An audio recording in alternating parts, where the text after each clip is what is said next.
हाँ प्रवीण बोलो, आप बोलो। ओके, ये AWS लाइव वाला ही है ना, है link? Right right, live class है ये। Okay okay. इसमें नए लोग कितने हैं? एक लाइक प्रवीण नया है, राइट?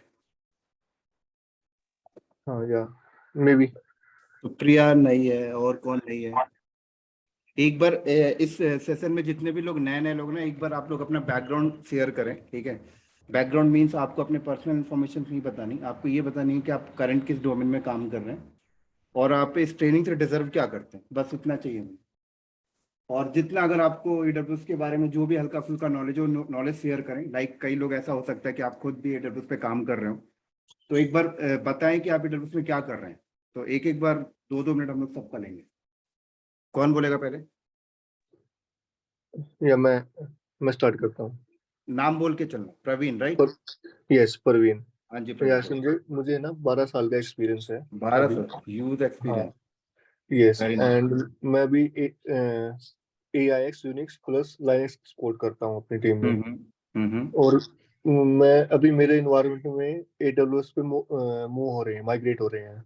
अच्छा।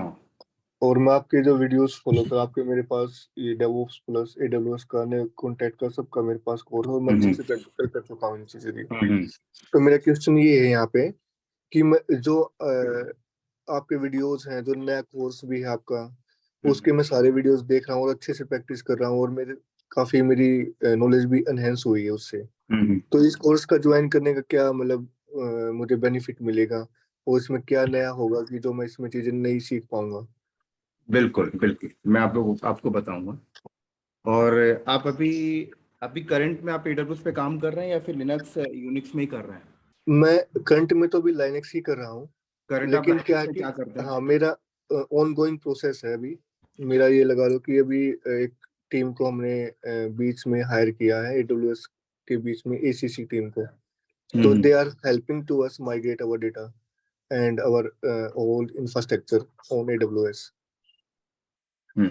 अच्छा, आप अभी लिनक्स में क्या क्या करते हैं बेसिकली, अगर देखा जाए आपका डे बाई डे टास्क क्या है?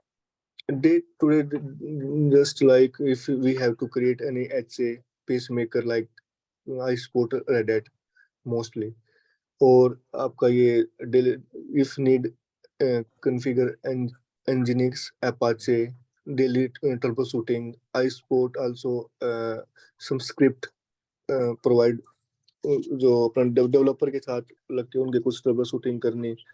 अच्छा। और तो लाइनेक्स से रिलेटेड जितना भी टास्क है अपना, L1 L2 L3 जितना भी, तो आई परफॉर्म विद देम। अच्छा, या और तो मेरा जो यूनिक्स पार्ट है वो अभी मुझे मतलब छोड़ना ही है, क्योंकि hmm. This is not more future. और यहाँ पे भी मेरा कम ही काम है अभी, मैंने मोस्टली छोड़ ही चुका हूँ मैं यूनिक्स को। अच्छा, जी।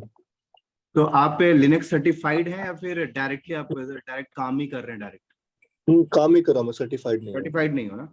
जी। तो लास्ट 12 ईयर से आप कंटिन्यू यूनिक्स लिनक्स में ही हो ना? यस, लास्ट 4 ईयर से मैं लाइनेक्स में हूँ। और लास्ट, हेलो, अच्छा, बोलो बोलो, 4 ईयर से, कंटिन्यू रखो। 4 to 5 ईयर से मैं लाइनेक्स ही देख रहा हूँ, लेकिन मतलब दोनों सिमिलर ही है, मुझे कुछ ज्यादा डिफरेंस लगा नहीं। बेसिक्स ही थोड़ा सा एक एक जैसे। मिनट एक मिनट एक मिनट एक मिनट, प्रवीण के अलावा बाकी सारे लोग म्यूट करके रखे हैं, ठीक है? जिसका टर्म्स आएगा वही सिर्फ अनम्यूट करेगा। तो मेरा क्या है कि मैं मतलब 4 साल से लास्ट लाइनेक्स और AX दोनों मैं भी सपोर्ट कर रहा हूँ, लेकिन मुझे कुछ ज्यादा डिफरेंट लग नहीं रहा, both are familiar for me now. Right right. तो आपको लगता नहीं कि आपने बहुत लेट किया? लेकिन मैं ट्राई तो पहले से ही कर रहा हूँ। राइट। और ये मुझे मतलब आप कह लो कि मुझे ज्यादा मौका भी नहीं मिला, और पेंडेमिक की वजह से मैं थोड़ा स्टेबल भी हो गया था कि अच्छा, हमें मतलब जॉब सिक्योर भी करनी है लाइक दिस। चलो कोई बात नहीं, बहुत बढ़िया। नेक्स्ट कौन बोलेगा?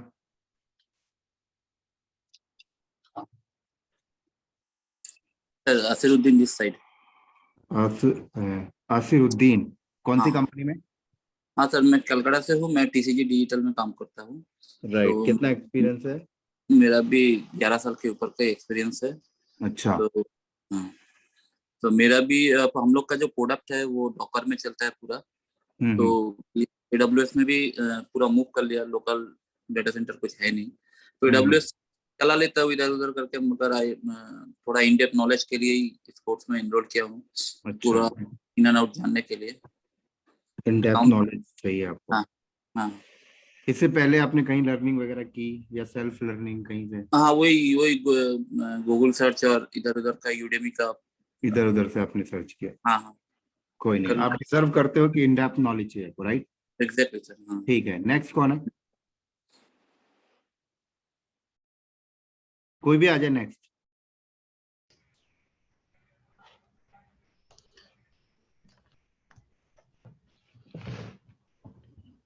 राहुल। हेलो। राहुल बोलो, कंटिन्यू करो।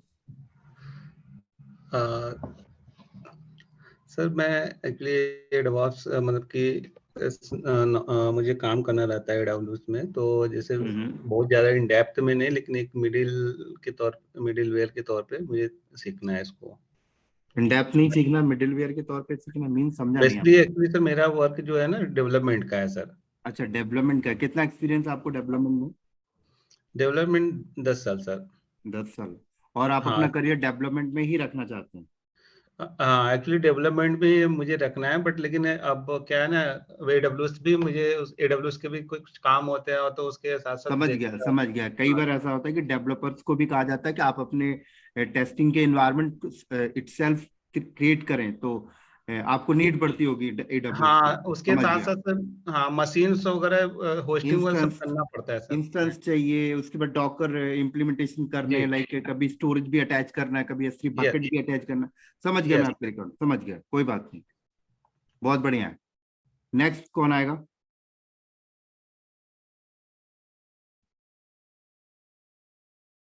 कोई भी आ जाए, राजदीप आ जाए, राहुल आ जाए, सुप्रिया, उज्जवल तो का हो चुका है। OnePlus कौन है?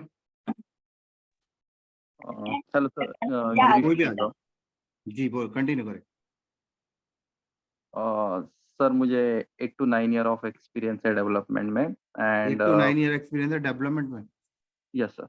ओके। एंड मैं मेरा AWS सीखना चाहता हूँ बिकॉज एज मेरा फ्यूचर एस्पिरेशन है कि मुझे एज आर्किटेक्ट बनना है।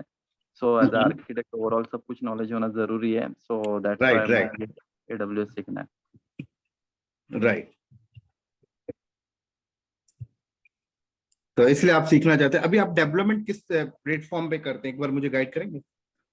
सर मेरा .NET फ्रेमवर्क पे पहले करता था, अभी .NET कोर पे कर रहा हूँ मीन्स डेवलपमेंट। आपकी भी डिजर्व जो रिक्वायरमेंट है सेम राहुल के जैसे, कि आपको भी कभी कभी प्लेटफॉर्म की नीड पड़ती होगी AWS में सेल्फ क्रिएट करने के लिए, तो आप खुद करना चाहते हो, राइट? Yes sir. और अभी कैसे ऑर्गेनाइजेशन का एक्सपेक्टेशन है कि एज ये एक्सपीरियंस पे पर्सन्स को खुद से AWS के सर्विसेज डिप्लॉयमेंट वो सब कुछ आना चाहिए। तो as perfect, perfect, software services तो हमने एक दो यूज किए हैं, but perfect, we are perfect. Not कई बार देखो उतने। ऐसा होता है, मैं आपको बताता हूँ। आपको AWS में डेवलपमेंट आपने जो किया है उसको डिप्लॉयमेंट करने के लिए आपको प्लेटफॉर्म एज अ सर्विस मिलती है। बट जब आप डिप्लॉयमेंट करने जाते हो तो फिर आपको इटसेल्फ आपको आना चाहिए अकाउंट कैसे क्रिएट करते हैं। आपको आना चाहिए कि जो डिप्लॉयमेंट है, जहाँ पे बैकएंड में इंस्टेंस है, वहाँ पे स्टोरेज कैसे अटैचमेंट करेंगे, S3 बकेट कैसे अटैचमेंट करेंगे, लोड बैलेंसर कैसे अटैचमेंट करेंगे, उसके अंदर ऑटो स्कैनिंग कैसे सेटअप करेंगे, लैम्बडा फंक्शन कैसे सेटअप करेंगे, CI/CD टूल इंप्लीमेंटेशन कैसे करेंगे। ये सब नीड पड़ती है डेवलपर्स को। यस क्योंकि आजकल ऐसा हुआ कि आप कोई भी चीज डेवलपमेंट करते हो तो आपको कहा जाता है कि आप खुद से उसकी टेस्टिंग करें, आपने आपका जो कोड है kind of thing. Yes sir. और ऐसा हो गया कि प्लेटफॉर्म भी आपको रेडी करना है। मैं समझ गया आपके कौन। नेक्स्ट कौन आएगा? Sir Supriya here. Yes Supriya, continue. Actually मेरा प्रोफाइल SAP बेसिस कंसल्टेंट है। जब मैंने करियर स्टार्ट किया था तब मैंने 1 साल लिनक्स पे काम किया था। एक साल? तो कब मेरा आपने इंटरेस्ट करियर आपने कब स्टार्ट किया, कौन से ईयर में? 2015। 15 में स्टार्ट किया, तो आप लिनक्स पे काम किया आपने, राइट? हाँ हाँ, ठीक 1 है। साल काम किया।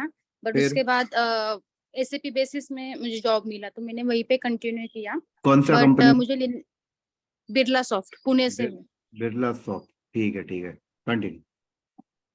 तो मैंने आपका डेवऑप्स का प्रोग्राम लिया है, उसमें मैंने लिनक्स कंप्लीट किया, अभी एडब्ल्यूएस चल रहा है, तो मुझे मतलब डेवऑप्स में करियर करना है। अच्छा, डेवऑप्स में आपको करियर लेके जाना। ठीक है, ठीक है, बहुत बढ़िया। तो आप ये डिजर्व करती हो कि अपना करियर डेवऑप्स पे लेके जाना है, राइट? हाँ, तो राइट। अभी आपने इससे पहले डेवऑप्स के कोई इंटरव्यू वगैरह शेड्यूल किए, कोई 1-2 इंटरव्यू दिया क्या? नहीं, अभी तक कुछ नहीं। कोई इंटरव्यू अपने से ट्राई भी नहीं किया, या फिर सीवी भी कहीं पे अपलोड नहीं किया? नहीं, अभी तो मेरा अभी चल रहा है ना वीडियोस, अभी मैं अच्छा, एडब्ल्यूएस चल पे रहा हूँ है। वीडियोस। अच्छा, अभी आप चल रहे हाँ। हैं, कोई नहीं, कोई नहीं। नेक्स्ट कौन आएगा?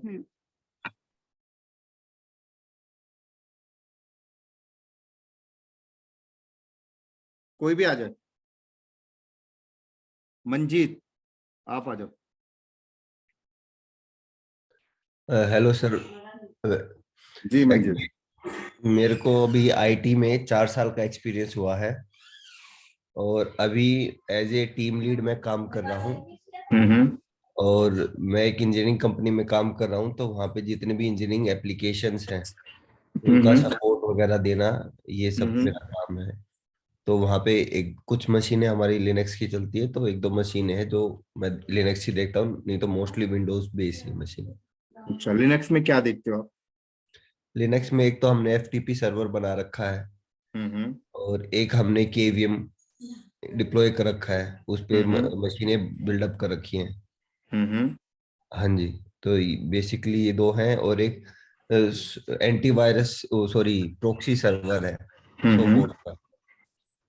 ये अच्छा, हाँ जी, ये यूज हो रहे हैं। ये सारी चीजें आपने देख रखी है, राइट? हाँ जी, हाँ जी।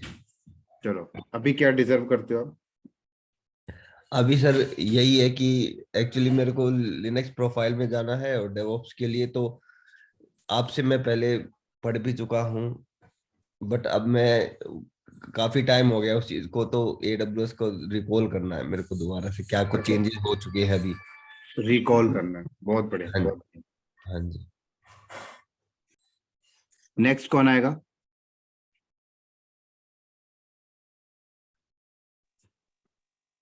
नेक्स्ट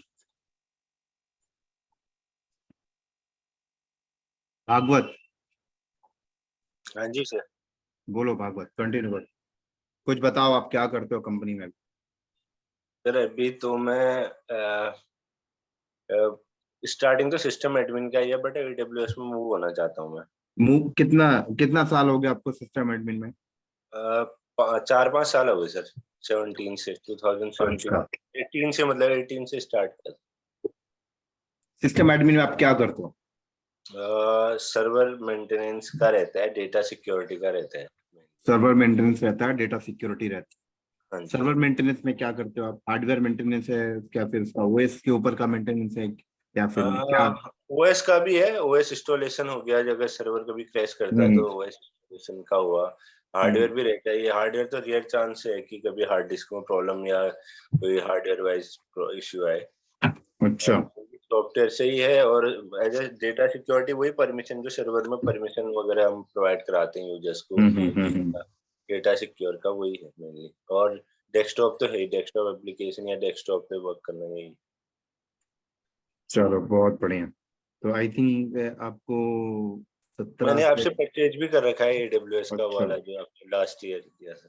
अच्छा, परचेज भी कर लो। चलो कंसोल, हाँ जी, हाँ जी। ठीक है, तो उसमें आप तो आपने मैं काम करते हैं जैसे AWS का अकाउंट बना के हम्म इंस्टेंसेस वगैरह बनाना, हम्म और IAM तक तो मैंने कर ही दिया था। हम्म IAM यूजर बना के, मतलब उसमें मेनली वो एज जो सर्वर में हम बनाते हैं उसमें भी हम हम्म क्रिएट यूजर करते हैं, हम्म उसका इंस्टेंस क्रिएट करते हैं। हम्म पुट्टी के थ्रू कनेक्शन होता है, या डायरेक्ट आप वहां से कनेक्ट कर सकते हैं। AWS CLI के थ्रू कनेक्शन है, वो तो अच्छा, कर ही लेते हैं सर। मैं चलो ये पूछ बहुत। रहा था इसमें जॉब स्कोप का कितना रहता है करके एक्चुअली। जॉब स्कोप का मैं आपको सिर्फ सारा कुछ, AWS। मैं पूरा गाइड करूंगा। एक बार हम लोग सबके साथ एक 1-to-1 एक कांटेक्ट हो जाए, डिस्कशन हो जाए, फिर मैं सारे सबके डाउट्स नोट डाउन कर रहा हूँ। क्या होता है कि बहुत सारे लोगों के क्वेश्चन सिमिलर होते हैं, तो मैं लास्ट में दूंगा, ठीक है? Okay okay. नेक्स्ट कौन आएगा? Hello sir. हेलो। हाँ पंकज या पंकु, क्या नाम है? यस वही सर, पंकज जी। पंकज, बोलो। आपका स्टूडेंट हूँ पहले का। बहुत बढ़िया, बोलो।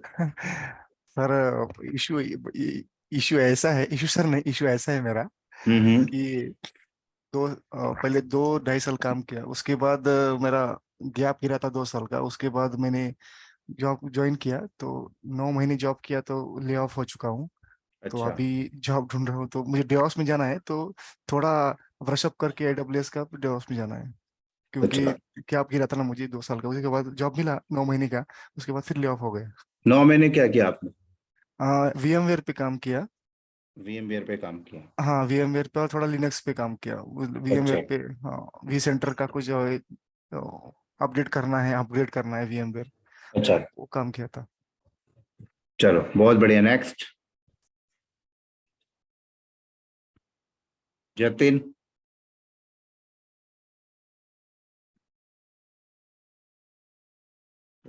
Rajdeep.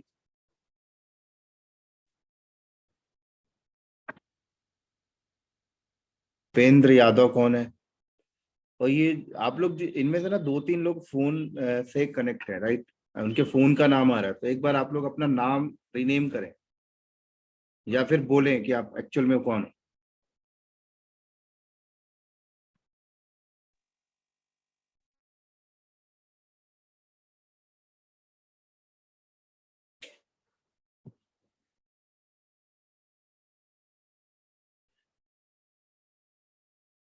Redmi Note 9 Pro Max कौन है?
जो लोग रह गए कंटिन्यू करें। मोहित, जतिन, अगर आपको कंटिन्यू नहीं करना तो आप डिस्कनेक्ट हो सकते हो, बट साइलेंट मत रहो।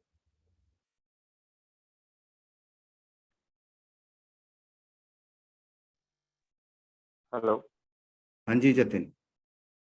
हाँ मेरा बैकग्राउंड सर, मैं आईएसपी इंजीनियर हूँ। कौन सा और अभी इंजीनियर हो? आईएसपी में, आईटी में? ISP internet service provider. International internet service provider होते हैं ना, जो टेलीकॉम। अच्छा, आईएसपी में हो? ISP, ISP. हाँ ठीक है, ठीक है, इंटरनेट सर्विस प्रोवाइडर। ठीक है। हाँ, उसमें 10 साल मतलब 10 साल से काम कर रहा हूँ। हम्म। और हमारे मतलब बैकग्राउंड में नेटवर्किंग है, सब तो होता ही है, हम्म। सर्वर और सब। अभी मैं चाहता हूँ क्लाउड में शिफ्ट होना। क्लाउड में मूव होना चाहिए। आईएसपी अभी, हाँ हाँ, आईएसपी अभी खत्म हो रहे हैं पूरे तो मार्केट से। अच्छा, तो बेसिकली आप आईएसपी पे काम करते हो और नेटवर्क डोमेन में आप काम कर रहे हो, राइट? हाँ हाँ ठीक है, बहुत बढ़िया, बहुत बढ़िया। चलो अच्छा है। तो अभी आप माइग्रेट होना चाहते हो क्लाउड के साइड? हाँ, क्योंकि आईएसपी अभी आगे फ्यूचर में खत्म हो रहे हैं पूरे हाँ, लोकल में। आईपी भी खत्म होगा और नेटवर्क भी आजकल क्लाउड पे सेटअप होते हैं।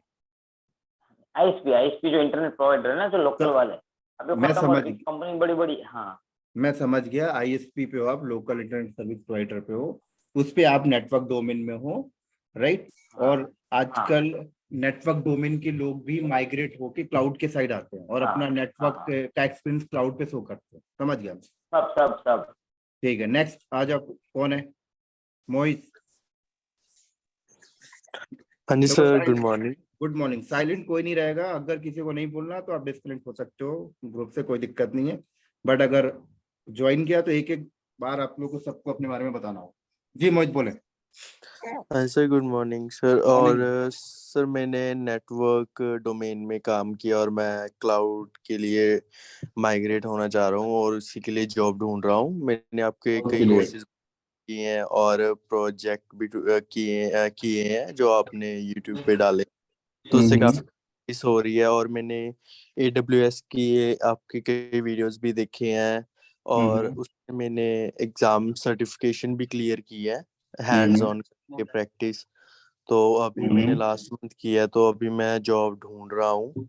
मैंने इनिशियली 2-3 साल नेटवर्क टोपोलॉजीज पे काम किया था, राउटर्स बनाने, IP एड्रेसेस, राउट टेबल्स असाइन करने। तो मोस्टली मैं उस डोमेन में काम करता था। तो इन फ्यूचर मैंने सोचा कि डेवऑप्स का अच्छा है, और जब मैंने स्टार्ट किया क्लाउड पढ़ना तो आई लाइक इट, तो इसलिए मैंने फिर ये डोमेन चूज किया है। चलो बहुत बढ़िया। नेक्स्ट कौन है?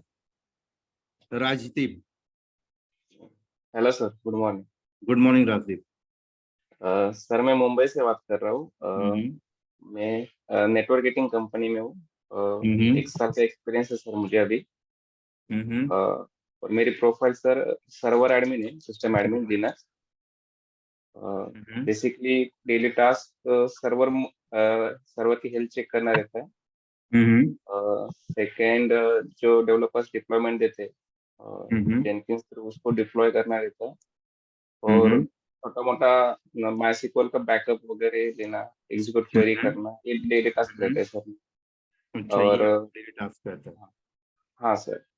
और हमारी कंपनी अजूर पे है, बट हमें रीड ओनली का एक्सेस है, तो मुझे सीखना है वो क्लाउड पे मूव होना, एक्सपीरियंस शो करना।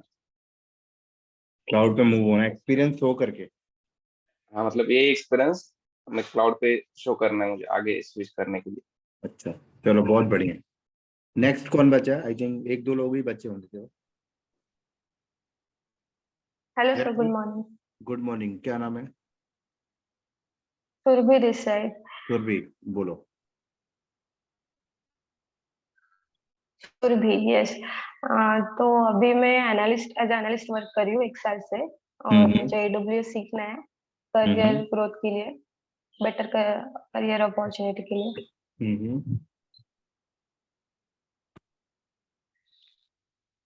ये बोले।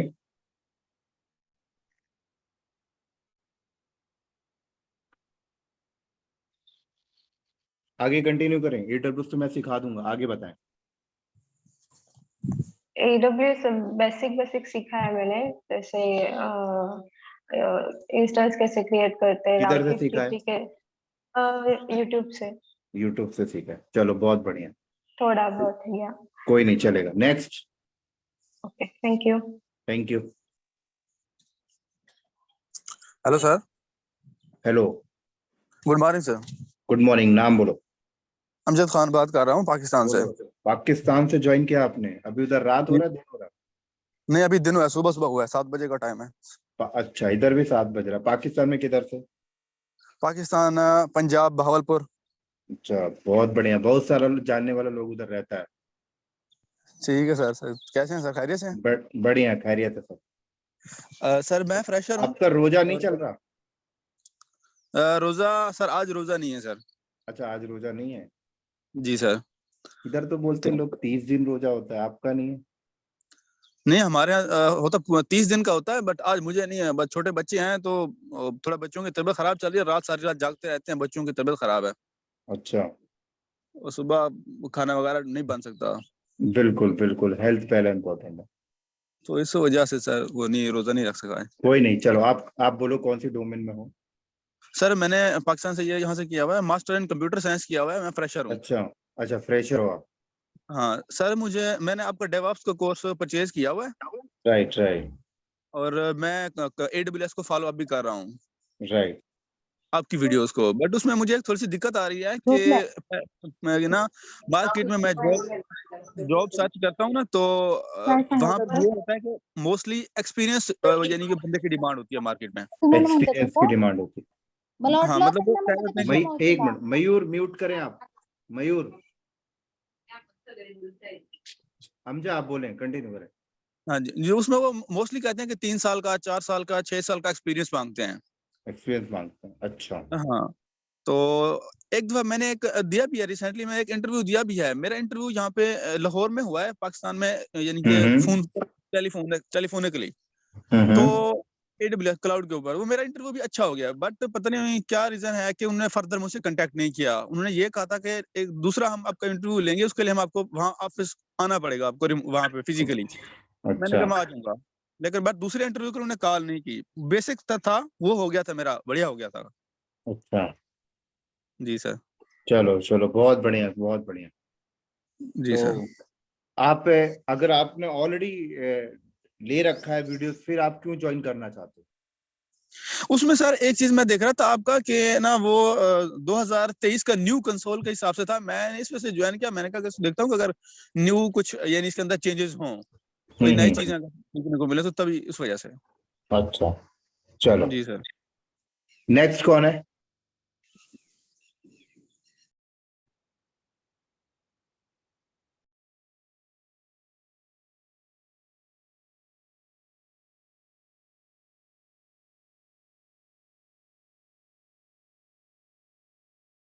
Redmi Note 9 Pro Max कौन है?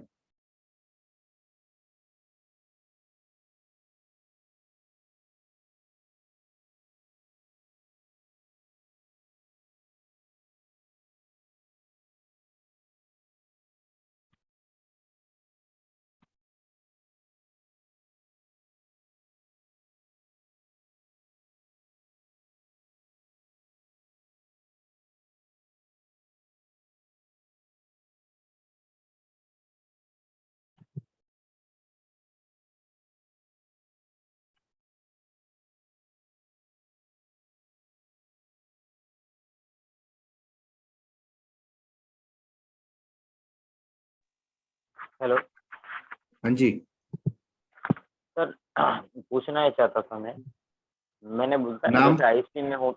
जतिन बात कर रहा हूँ। जी जतिन बोले। हाँ, और 10 साल से मैं काम कर रहा हूँ ISP में, तो उसका एक्सपीरियंस काउंट होगा क्या किसका? DevOps में? मैंने बताया ना, मेरा एक्सपीरियंस जो है नेटवर्किंग में, ठीक है, और मैं DevOps में आ रहा हूँ, तो उसका एक्सपीरियंस काउंट होता है ये? बिल्कुल बिल्कुल, मैं ये सारे क्वेश्चन आपका सारा क्वेश्चन का आंसर देता हूँ, राइट। सबसे पहला क्वेश्चन, आई थिंक सब लोगों का इंट्रोडक्शन हो चुका है, ठीक है। अब मैं कंटिन्यू करता हूँ और सबका आंसर देता हूँ। सबसे पहला क्वेश्चन मेरे पास ये आया था कि हमने ऑलरेडी वीडियोस ले रखा है, राइट, और वीडियोस में और लाइव क्लास में क्या डिफरेंशिएट है, ठीक है। तो सबसे पहला डिफरेंशिएट तो ये आता है कि लाइव क्लास में आपको ट्रेनर के साथ 1-to-1 डिस्कशन होता है। आप अपने लाइव डाउट्स रख सकते हो आप मेरे साथ, ठीक है। आप इंडस्ट्री में अगर कर रहे हो, आपके कोई लाइव सिनेरियो है, वो आप डाउट्स पूछ सकते हो, कॉन्सेप्ट पूछ सकते हो। और सबसे बड़ी बात ये होती है कि 1-to-1 आपका कॉन्टेक्ट ट्रेनर के साथ होता है, और आप एक लाइव पूरा का पूरा project kind of thing lab देखोगे, ठीक है। और दूसरी, आपको नींद नहीं आती कभी, क्योंकि वीडियोस में क्या होता है कि आप लोगों को नींद आती है। उसमें ऐसा होता है कि चलो आपके पास कभी कभी ऐसा होता है कि यार टाइम मिला, ठीक है, कल कर लेंगे, परसों कर लेंगे, नेक्स्ट डे कभी कर लेंगे। बट लाइव क्लास में ऐसा है कि पर्टिकुलर टाइम पे आपको ज्वाइन करना ही करना पड़ेगा। और एक सबसे बड़ा बेनिफिट होता है कि आप जब वीडियो से लर्न करते हो तो आप सिर्फ 1-to-1 लर्न कर रहे हो, ठीक है। आपका दिमाग वहां पे उतना नहीं चलेगा। लेकिन लाइव क्लास में क्या होता है कि बहुत सारे लोग होते हैं, तो जब आप कोई लैब हो रही होती है, कोई प्रैक्टिकल हो रहा होता है, या फिर हम कोई प्रोजेक्ट्स कर रहे होते हैं, तो वहां पे जब आप कोई अपने डाउट्स रखते हो तो उसके आंसर को देने के लिए और भी बहुत सारे लोग हैं क्लास के अंदर, ठीक है। तो बहुत सारे लोग जब क्लास के अंदर होते हैं तो बहुत सारे लोग अपने अपने पॉइंट ऑफ व्यू से आंसर देते हैं। तो उससे एक आइडिया हमें पता लगता है कि अच्छा, इस कंपनी में ये सिनेरियो होगा, इस कंपनी में ये सिनेरियो। फॉर एग्जाम्पल, अगर किसी पर्टिकुलर कैंडिडेट ने क्या किया, अपना कोई क्वेश्चन रखा अपनी इंडस्ट्री से रिलेट। अब हमारी क्लासेस में जैसे 25 लोग हैं, तो 25 में 5 लोग ऐसे हैं जो ऑलरेडी AWS पे काम कर रहे हैं काइंड ऑफ, तो वो अपना ओपिनियन के अकॉर्डिंग आपको आंसर देंगे, मैं अपना एक्सपीरियंस के अकॉर्डिंग आंसर दूंगा। तो इससे क्या होता है कि आपको मल्टीपल सोर्स से नॉलेज मिल जाती है, ठीक है।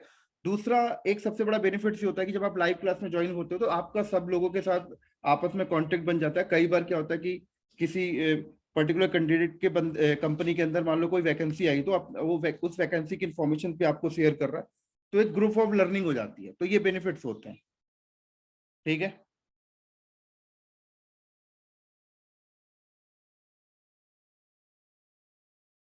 क्लियर हो गया जिनके क्वेश्चन थे इस पॉइंट को लेके कि वीडियोस और लाइव सेशन में क्या डिफरेंशिएट, एक बार कंफर्म करें। क्या यस सर। ये क्वेश्चन मेरा था परवीन, एक्चुअली आपका ना दोस्त मैंने हाँ मेरा क्वेश्चन था ये ना। तो मेरा ये था कि जैसे मैंने आपके जो कोर्स के वीडियोस वगैरह जो है डेवऑप्स के भी है, मैंने इशू तैयारी भी किए हुए हैं सारे, और मेरे प्रैक्टिकली बहुत अच्छे गए हैं, और मेरा मतलब मैंने अपने हिसाब से भी काफी ओन प्रोजेक्ट भी बना बना के काम किया मैंने, तो मेरे वो बहुत अच्छे जा रखे हैं, और मेरी जो नॉलेज है बहुत काफी एनहेंस हुई है। तो मैं I am not the same page, मेरा 60% के आसपास मुझे AWS काफी हद तक आइडिया हो गया है। तो मेरा यही है कि मैं यहाँ पे सेल्फ स्टडी करूँ इंटरव्यू क्रैक करने के लिए, या फिर फर्दर मोर मतलब आपसे कोई मैं ज्वाइन आपको वही आंसर दिया। सेल्फ स्टडी में ये होता है, आप वीडियोस में जो ट्रेनर है आप उसको सुन रहे हो, आप अपनी लैब कर रहे हो, आप सिर्फ अपना दिमाग लगा पाओगे। ग्रुप ऑफ स्टडी में ये होता है कि आप यहाँ पर जब कोई लैब होगा, आप कोई लैब में पर्टिकुलर क्वेश्चन जब आप रखोगे, तो ट्रेनर आपको उसका आंसर भी देगा, साथ में और भी लोग अपने पॉइंट ऑफ व्यू से आंसर्स रखते हैं। तो उससे ये लगता है कि हम जो पर्टिकुलर लैब्स को कर रहे हैं उसके नंबर ऑफ सिनेरियोस हमें मिल जाते हैं। क्योंकि क्या होता है, देखो सर्विस एक ही होती है, एक ही सर्विस को हर कंपनी अलग अलग सिनेरियोस के अकॉर्डिंग उसको यूज करती है, ठीक है। तो आपका एक इजी हो जाता है इंटरव्यू को क्रैक करने में, ये बेनिफिट्स होगा था। ओके। और एक जो सबसे बड़ा बेनिफिट्स मैंने आपको बताया था कि आप अगर सिंगल 1-to-1 स्टडी कर रहे हो तो आप खुद से सारी चीजें ढूंढोगे, आप इंटरव्यू कंपनियों को ढूंढोगे। बट जब आप ग्रुप ऑफ लोगों के साथ ज्वाइन करते हो, जैसे इस ग्रुप के अंदर भी कई लोग 10 ईयर एक्सपीरियंस है, कई 12 ईयर एक्सपीरियंस है, तो बहुत बार ऐसा होता है कि पर्टिकुलर किसी बंदे की कंपनी में कोई वैकेंसी आई है, वो आपको शेयर कर देगा, भाई मेरी कंपनी में ना ये पर्टिकुलर वैकेंसी आई है, अगर किसी को अप्लाई करना तो आप ये CV दे दो। तो काइंड ऑफ एक ग्रुप नेटवर्क आपका क्रिएट हो जाता है। तो जल्दी इंटरव्यू क्रैक होना और जल्दी कंपनी में सेलेक्ट होने के चांसेस बढ़ जाते हैं। बाकी यही 2 बेनिफिट्स है जो मेजर है। बाकी तो देखो, जो कंटेंट्स आप वीडियोस के थ्रू लर्न कर रहे हो, ठीक है, और जो कंटेंट्स मैं यहाँ पे डिलीवर करूंगा उसमें एक जो है कंटेंट तो सेम ही है, बट जो मेजर डिफरेंशिएट यही है कि वो आप मेरे साथ लाइव डाउट पूछ सकते हो, बट आप वीडियोस में मेरे साथ लाइव डाउट्स नहीं पूछोगे। वीडियोस में आपने सुना, लैब किया, डन। यहाँ पे मैं वो लैब आपको करके दिखाऊंगा, उस लैब के नंबर ऑफ सिनेरियोस बताऊंगा, वहां पे आप लाइव डाउट पूछ सकते हो, नंबर ऑफ यूज केसेस पूछ सकते हो इंडस्ट्री में। ये बेनिफिट्स है। ओके, ठीक है, क्लियर हो गया। और किसी को डाउट था इस पॉइंट को लेके, इसमें कोई क्रॉस क्वेश्चन करना है, वीडियोस में और लाइव सेशन में क्या डिफरेंशिएट है, अभी पूछ सकते हो फिर, क्योंकि मैं इसके बाद नेक्स्ट क्वेश्चन का आंसर दूंगा। हेलो जी सर, ये वीडियो रिकॉर्ड है और आप जो करवाओगे इसमें सर्विसेज जो भी है उस दोनों में सेमी कवर है? सर्विसेज सेम ही कवर है, थोड़ा सा इसमें कंपनी के प्रोजेक्ट पॉइंट ऑफ व्यू की बातें भी करेंगे जो वीडियोस में हम लोग नहीं कर पाते हैं, है ना, क्योंकि वीडियोस में ऐसा होता है कि बहुत सारे हमारे जो क्लाइंट्स होते हैं बहुत सीक्रेट्स होते हैं, तो उसको हम शेयर नहीं कर सकते। बट यहाँ पर हम 1-to-1 डिस्कस करेंगे उस क्लाइंट्स के बारे में भी जो हमने इम्प्लीमेंट किया, काइंड ऑफ थिंग। ओके, मतलब जो सर्विसेज है वो तो सेम है ना? सेम ही होते हैं, यूज केसेस उसके नंबर ऑफ हो जाते हैं। Okay okay okay. जैसे आपके ऐसे समझो, 2 ऐसे वर्ड्स होते हैं ना, यस और नो, वो हम लोग 5th क्लास में सीख लेते हैं, बट 50+ ईयर्स के होने के बाद भी हमें कंफर्म क्लियर नहीं हो पाता कि हमें यस कहाँ यूज करना है और नो कहाँ यूज करना है। तो सर्विसेज तो सेम है, बट उसके number of use cases, industry में बेनिफिट्स, कॉस्ट कटिंग, ये हम लोग लाइव क्लास में थोड़ा सा ज्यादा डिस्कस करेंगे, और प्रोजेक्ट्स की सिनेरियोस को लेके। और किसी को डाउट था?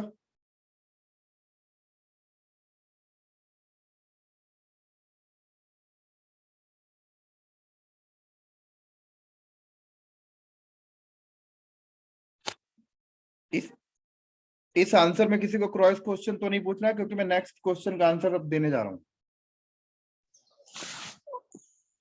नो सर, क्लियर है सर। नेक्स्ट क्लियर है ना? ठीक है जी सर, क्लियर है। नेक्स्ट क्वेश्चन मेरे पास ये था कि हमारा नेटवर्क का एक्सपीरियंस है या फिर हमारा दूसरे डोमेन का एक्सपीरियंस है या फिर किसी और डोमेन का एक्सपीरियंस है, तो हम लोग जब डेवॉप्स में आएंगे तो एज अ फ्रेशर्स काउंट होंगे या फिर उस एक्सपीरियंस को भी ऐड करेंगे? यही क्वेश्चन था मैक्सिमम लोगों का। Yes yes sir, yes sir, यही क्वेश्चन था ना? तो देखो, आपका पुराना डोमेन या तो फिर आपका पुराना डोमेन जो था आपका वो नेटवर्क का हो या किसी का हो, बट अगर देखा जाए तो सारे के सारे आईटी इंडस्ट्री से का ही पार्ट है। ठीक है, अब आईटी में ऐसा होता है कि आपको ना हर मंथ, हर 6 मंथ में, हर ईयर नई टेक्नोलॉजीज आती है, और जब भी कोई नई टेक्नोलॉजीज आती है तो पुरानी टेक्नोलॉजी से कोरिलेट होती है। ठीक है, जैसे मान लो आप अभी नेटवर्किंग में काम कर रहे हो, ठीक है, तो नेटवर्किंग का जो फंडा है, फंडामेंटल है, वो आज भी वही है कि भाई हमें राउटर्स चाहिए रूट डिफाइन करने के लिए, हमें स्विच चाहिए वीलैन्स क्रिएट करने के लिए, हमें फायरवॉल्स चाहिए ट्रैफिक फिल्टर करने के लिए, सारे फंडा वही हैं। तो आपने अगर 10 साल फिजिकल पे नेटवर्किंग किया है, आपने मैनुअल राउटर पे काम किया, आपने स्विचेस में काम किया, आपने फायरवॉल्स में काम किया, आपने वीलैन डिवाइसेस में काम किए, आपने वीपीएन डिवाइसेस में काम किए, जब आप क्लाउड पे आते हो तो फंडामेंटल सब कुछ वही है, बट बस आपका प्लेटफॉर्म चेंज हो गया। प्लेटफॉर्म चेंज होने का मतलब क्या होता है? फॉर एग्जांपल, अगर आप में से कोई राउटर पे काम करता है तो हम लोग क्या करते हैं, राउटर को अपने रैक में हैंग करते हैं, देन उसके बाद उस पर एक आईपी एड्रेस डालते हैं, उस पर एक लाइन केबल लगाते हैं, उसका कंसोल रेडी करते हैं, देन उसके बाद अपने लैपटॉप से बैठ के उसका कंसोल लेते हैं और उसके ऊपर काम करते हैं। जब आप क्लाउड के साइड आते हो तो आप तब भी राउटर पे ही काम करोगे, बस डिफरेंस ये होगा कि क्लाउड पे राउटर को क्रिएट करने का वे अलग होगा और उस पे काम करने का वे अलग होगा। फंडामेंटल वही है, फंडामेंटल में कोई डिफरेंशिएट नहीं है। तो आपका पुराना एक्सपीरियंस न्यू टेक्नोलॉजी के साथ कोरिलेट होता है। क्या होता है? कोरिलेट होता है। और आईटी इंडस्ट्री में ऐसा होता है कि आपको हर मंथ, हर 6 मंथ में, हर 1 ईयर के बाद आपकी न्यू टेक्नोलॉजीज आती है। तो इंडस्ट्री को भी पता है कि अगर कोई टेक्नोलॉजी अभी 2025 में लॉन्च हुई है और कोई बंदा बोलता है कि मेरे को 20 साल का आईटी एक्सपीरियंस है, तो टेक्नोलॉजी तो 2025 में ही आई है ना। चाहे वो 20 साल का बंदा हो, चाहे 2 साल का बंदा हो, चाहे कॉलेज का फ्रेशर्स हो, सबके लिए सेम है। सबके लिए क्या है? सेम है। मैटर ये करता है कि कौन कितने जल्दी उस टेक्नोलॉजीज के बारे में अवेयर होके, समझ के इंडस्ट्री में इंप्लीमेंट करता है।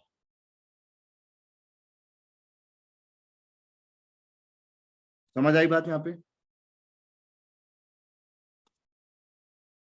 और आज के टाइम पर ऐसा है कि क्लाउड पे जब आके आप प्रैक्टिकल्स करते हो तो आप पूरा का पूरा लाइव प्रैक्टिकल्स करते हो, पूरा का पूरा लाइव।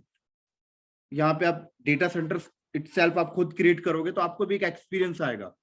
बस आपको यहाँ पे नंबर ऑफ यूज केसेस देखने, क्योंकि ट्रेनिंग्स में ऐसा होता है कि पहले तो ऐसा होता था कि आप लाइव प्रैक्टिकल्स नहीं कर पाते थे, पहले आप एक डमी काइंड ऑफ प्रैक्टिकल्स करते थे, क्योंकि अगर आपको अपने घर में पहले डेटा सेंटर तैयार करना है तो आप नहीं कर पाते थे, क्योंकि बहुत सारे रिसोर्सेज चाहिए आपको डेटा सेंटर्स तैयार करने के लिए। हैवी सर्वर्स चाहिए, राउटर्स चाहिए, ये चाहिए, वो चाहिए। तो आप सिर्फ एक डमी काइंड ऑफ लैब करते थे, लाइक बहुत सारे एप्लीकेशंस आते थे उसमें से। बट क्लाउड में आने के बाद ऐसा होता है कि आप यहाँ पे डमी काइंड ऑफ लैब नहीं करते हो। आपको जो भी डेटा सेंटर बनाना है, आप क्लाउड में जाकर आप खुद डेटा सेंटर पूरा का पूरा तैयार करें और कंपनी में जाके उसी को रेप्लिकेट करना है आपको बस, और उसके नंबर ऑफ यूज केसेस लेने, और आप अपने पुराने सीवी में ही ऐड करें कि मेरे को AWS के ऊपर हैंड्स ऑन एक्सपीरियंस है, प्रैक्टिकल हैंड्स ऑन एक्सपीरियंस है, और सारी सर्विसेज के बारे में अच्छे से प्रैक्टिकल्स करें, अच्छे से अवेयर हो, हर एक सर्विसेज का यूज केस आपको अच्छे से क्लियर होना चाहिए। अभी मैं आपको अभी प्रैक्टिकल्स में जब आऊंगा, अभी मैं आपको यूज के सिनेरियो में आऊंगा, तो आप सारी चीजें देखना, आप अपने पुराने एक्सपीरियंस के साथ कोरिलेट करोगे। चाहे आप डेवलपमेंट के बंदे हो, चाहे आप नेटवर्किंग के हो, चाहे OS के हो, चाहे मॉनिटरिंग के हो, आप कोरिलेट करोगे जब मैं अभी स्टार्ट करूंगा प्रैक्टिकल्स के साइड, सर्विसेज के यूज केसेस बताऊंगा, तो आपको लगेगा कि नहीं यार, हम तो अभी एग्जिस्टिंग इस चीजों में काम करते हैं, ये तो कोरिलेट कर रहा है। समझ आ रही बात यहाँ पे? कोरिलेट वैसा ही ऐसे समझ सकते हो कि पहले एक दूसरे से बात करने के लिए आप 1 to 1 आपको बैठना पड़ता था, बट आज के टाइम पर वो नहीं है। आप एक दूसरे से बात करने के लिए फोन में बात कर लेते हो, वीडियो कॉल में बात करते हो, जूम मीटिंग करते हो। आप ऐसे ही समझ लो, आप मेरे से यहाँ पर ट्रेनिंग ले रहे हो, मैं आपको ट्रेनिंग दे रहा हूं। आज से ठीक 5 साल पहले आपको ट्रेनिंग अगर चाहिए थी तो आप क्लासरूम में आके बैठते थे, ट्रेनर के सामने, सारे स्टूडेंट मेरे सामने होते थे, मैं डिलीवर करता था। बट आज हम लोग किसी सॉफ्टवेयर के थ्रू कर रहे हैं, तो यहाँ पर डिफरेंशिएट क्या है? फंडामेंटल वही है, वही ट्रेनिंग हम लोग ले रहे हैं, बट वे बदल गया। तो आज हम लोग जो ट्रेनिंग कर रहे हैं जूम के थ्रू, ट्रेनिंग हमारा वही है। तो पुराने 5 साल की ट्रेनिंग की बात करें तो उससे कोरिलेट कर रहा है पूरा। तो ऐसे ही होता है टेक्नोलॉजीज में सारे। समझ में आ गई? क्वेश्चन क्लियर होगा? किसी को क्रॉस क्वेश्चन करना है इस आंसर में?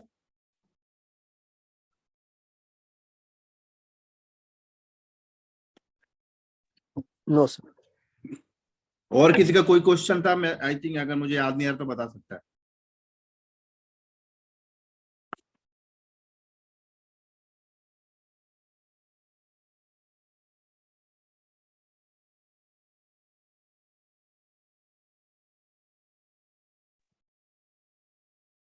हेलो सर, गिरीश बोल रहा हूँ। गिरीश एक मिनट।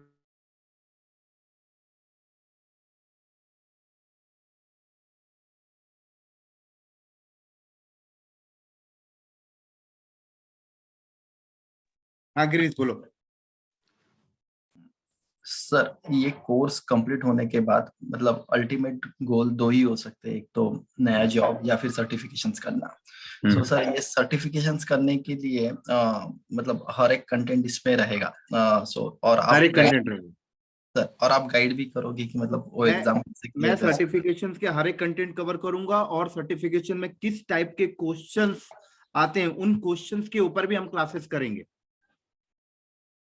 यही जानना था सर, थैंक यू। राइट, क्योंकि क्या होता है कि आपका जो पर्टिकुलर आप सर्विस को जब लर्न करते हो, आप उसका प्रैक्टिकल भी कर लो, बट एग्जाम्स में वही क्वेश्चंस आपको घुमा के आते हैं। तो क्वेश्चन किस तरीके से घुमा के आते हैं, वो सारे एग्जाम प्रैक्टिस पेपर की भी हम लोग यहाँ पे क्लासेस करेंगे, 1-2 क्लासेस अपनी, जिससे कि जो बंदा अगर सर्टिफिकेशन क्रैक करना चाहता है तो इटसेल्फ वो खुद से एग्जाम बुक करके खुद से क्रैक कर ले। Thank you sir. Thank you. और किसी का क्वेश्चन है? कोई क्रॉस क्वेश्चन? मेरा क्वेश्चन है। राइट, बोले। जैसे हम किस इंडस्ट्री जॉब के सिंपल AWS करके हमें जॉब मिल सकता है? मेरा ये क्वेश्चन था कि बहुत बढ़िया क्वेश्चन आपने पूछा है कि सिंपल AWS करके जॉब ले सकता हूं मैं क्या? तो अब देखो क्या होता है कि जो बड़ी बड़ी कंपनियां होती हैं, राइट, जिनके पास नंबर ऑफ प्रोजेक्ट्स होते हैं,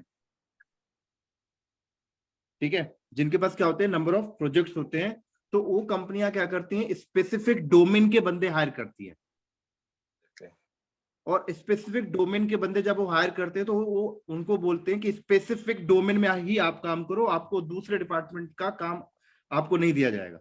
क्योंकि कॉमन सेंस की बात है, अगर आपके पास वर्कलोड ज्यादा है तो आप काम क्या करते हो, डिवाइड कर देते हो। डिवाइड करते हैं। अगर आपके पास काम कम है तो आप 1-2 बंदों से ही सारा काम कराते हो। तो जो स्टार्टअप कंपनी होती है, जो छोटी लेवल की कंपनी होती है, वहां पर क्या होता है, बंदे कम होते हैं बट वही बंदे नंबर ऑफ टेक्नोलॉजीज में काम कर रहे होते हैं, ठीक है, स्टार्टअप के लिए।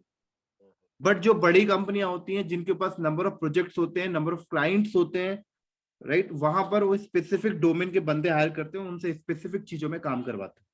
तो आपने अगर किसी कंपनी में सिर्फ आपको AWS पे काम करना है तो AWS का आप सिसऑप्स जो कैरिकुलम होता है उसको आप बहुत अच्छे से लर्न करो, और सोल्यूशन आर्किटेक्ट के कैरिकुलम को बहुत अच्छे से लर्न करो।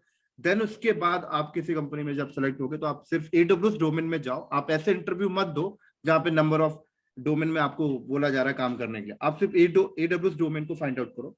अब जब आप AWS डोमेन को फाइंड आउट करोगे तो वहां पे आपका सर्टिफिकेशन कंपलसरी है, आपके पास होना चाहिए। क्योंकि जब मैं अभी मैं स्टार्ट करूंगा आपको सिनेरियो को समझाना, तो आप खुद समझोगे यार AWS में भी इतना बड़ा डोमेन है कि यार AWS के अंदर भी स्पेसिफिक डिपार्टमेंट्स होते हैं। मान लो अगर आप AWS पे ज्वाइन करते हो ना, तो आप भी पूरा AWS पे काम नहीं करोगे, वहां पे स्पेसिफिक डिपार्टमेंट्स हैं। लाइक सिक्योरिटी की टीम अलग है, नेटवर्किंग की टीम अलग है, इंफ्रास्ट्रक्चर की टीम अलग है, डिप्लॉयमेंट की टीम अलग है। तो AWS के अंदर भी 4 डिपार्टमेंट काम कर रहे हैं।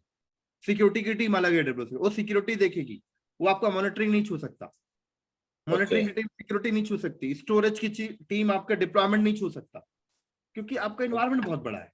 हाँ, किसी ने सजेस्ट किया ना सर कि AWS पर DevOps और Linux तो आना जरूरी है, मतलब Linux आपको ये किस सिनेरियो में होता है? ये उस सिनेरियो में होता है जब आप स्टार्टअप कंपनी में जा रहे हो, जब आप अपना करियर स्टार्ट कर रहे हो, तो आपको अपना गोल पकड़ना है, आपको अपना विजन पकड़ना है कि आपको करना क्या है। अब मुझे ऐसा लगता है कि यार मैं ना स्टार्टअप करना चाहता हूँ, अपने जॉब को कम सैलरी में जॉब स्टार्ट करना चाहता हूँ, मैं अभी IT बैकग्राउंड का नहीं हूँ। तो उस केस में क्या होता है कि हमें नंबर ऑफ चीजें चाहिए, क्योंकि हम अगर हमारा कोई IT का पीछे कोई एक्सपीरियंस नहीं है, ना तो नेटवर्क का है, ना तो आपका डेवलपर का है, ना ये आपका OS का, किसी का नहीं, आप एकदम नॉन IT बैकग्राउंड के बंदे हो। तो नॉन IT बैकग्राउंड का बंदा जब IT इंडस्ट्री में आता है तो सिर्फ AWS को पढ़ के वो नहीं जा सकता, क्योंकि उसे तो कोरिलेट कुछ पता ही नहीं होगा। तो ये बंदे क्या करते हैं, ये नंबर ऑफ टेक्नोलॉजीज को लर्न करते हैं और देन उसके बाद स्टार्टअप कंपनी में जाते हैं। तो स्टार्टअप कंपनी का तो फंडा यही है कि किसी भी बंदे को हायर करो, नंबर ऑफ टेक्नोलॉजीज में काम कराना, क्योंकि कॉस्ट बचाना है उनको। हाँ, वही मल्टीटास्किंग, राइट। तो आपको अपना विजन सेलेक्ट करना है कि आपको लगता है कि यार मेरा तो 10 साल का एक्सपीरियंस है, मैं क्यों, अब मुझे अभी स्टार्टअप नहीं करना, मेरा फंडामेंटल क्लियर है, मेरा सारा का सारा विजन क्लियर है, सब XYZ सब कुछ क्लियर है, मैं अपना गोल सिर्फ स्पेसिफिक डोमेन में जाना चाहता हूं। आप AWS को अच्छे से लर्न करो, सर्टिफिकेशन क्रैक करो, आप वहीं पे CV डालो जहां पे सिर्फ AWS सोल्यूशन आर्किटेक्ट की नीड है। आप 10 जगह CV मत डालो। अब 10 में से 2 ऐसे रिक्वायरमेंट आते हैं जहाँ पे सिर्फ AWS के बंदे चाहिए, AWS का ह्यूज नॉलेज होना चाहिए, हैवी नॉलेज होना चाहिए। तो इसमें लिनक्स की भी जरूरत पड़ेगी, जैसे लिनक्स की नॉलेज और आपका कोडिंग का है, जैसे उसमें नहीं, लिनक्स की, देखो लिनक्स की नॉलेज नहीं पड़ती है, बट एक्चुअल में क्या होता है मैं आपको बता देता हूँ कि AWS में जो हम लोग रिसोर्सेज को क्रिएट करते हैं, उसके नंबर ऑफ वे होते हैं रिसोर्सेज को क्रिएट करने के। आप कोई भी रिसोर्सेज को कंसोल के थ्रू क्रिएट कर सकते हो, वेब कंसोल के थ्रू। आप कोई भी रिसोर्सेज को किसी प्रोग्रामिंग लैंग्वेज के थ्रू क्रिएट कर सकते हो। फॉर एग्जांपल अगर मुझे पाइथन आती है तो मैं AWS में सारा का सारा रिसोर्सेज पाइथन में कोड लिखकर डिप्लॉय कर रहा हूँ, क्रिएट कर रहा हूँ, ठीक है। या फिर मैं कमांड लाइन से कर रहा हूं, तो आप कमांड लाइन से भी AWS में रिसोर्सेज को क्रिएट कर सकते हो। जब आप कमांड लाइन से रिसोर्सेज को क्रिएट करते हो तो वो सारी की सारी कमांडें आपको AWS के डॉक्यूमेंट में पड़ी होती हैं, बस आपको कॉपी पेस्ट करके रन करना होता है। अब यहाँ पे लिनक्स की रिक्वायरमेंट इतनी आ जाती है कि अगर कोई बंदे को लिनक्स नहीं आती है तो कमांड के सिंटेक्स में मिस्टेक करता है हमेशा। कमांड के सिंटेक्स का मतलब ये होता है कि अगर जो बंदा लिनक्स थोड़ा सा पढ़ा है उसको ऐसा लगता है कि वो सिंटेक्स वाइज मिस्टेक नहीं करेगा कभी, क्योंकि उसे पता होता है कि अच्छा ये कमांड के बाद स्पेस आता है, ऑप्शन में स्पेस आता है। तो सिर्फ आपको 1 या 2 क्लासेस लिनक्स की रिक्वायरमेंट होती है, देन उसके बाद आप पूरा AWS कर सकते हो, बट पूरा लिनक्स की नीड नहीं है। बट कहा जाता है कि अगर आपको लिनक्स पूरा आता है तो एक प्लस पॉइंट हो जाता है यार। ये है, क्लियर है? क्लियर है। और किसी का कुछ?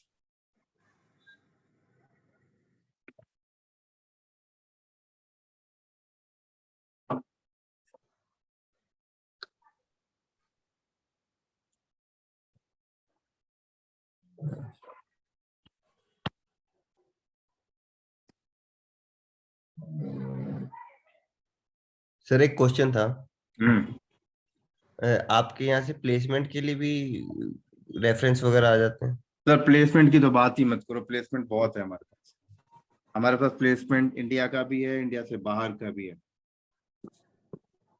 ठीक है, थैंक यू सर। जैसे मैं कनाडा से बात कर रहा हूँ, तो आपका कनाडा में भी है रेफरेंसेस? और मैं कनाडा में भी हमारे 60 से 70 बंदे हैं, यूएस के अंदर भी 100-150 बंदे हैं, लंदन में भी हैं, नॉर्वे में भी हैं, सिंगापुर में भी हैं, दुबई में भी हैं, पाकिस्तान में भी बहुत सारे स्टूडेंट हैं। पाकिस्तान में आई थिंक 100 मैं बोलूँ तो भी चलेगा। तो हर कंट्री में, और कभी कभी ऐसा होता है कि इनमें से प्रोजेक्ट मैनेजर्स भी होते हैं और इन्हें रिक्वायरमेंट होती है, राइट। तो ये हमें कांटेक्ट करते हैं तो हम 1-to-1 रेफर कर देते हैं। बट हमने अभी कोई ऐसा स्टार्टअप नहीं किया है कि एक प्लेसमेंट करने का।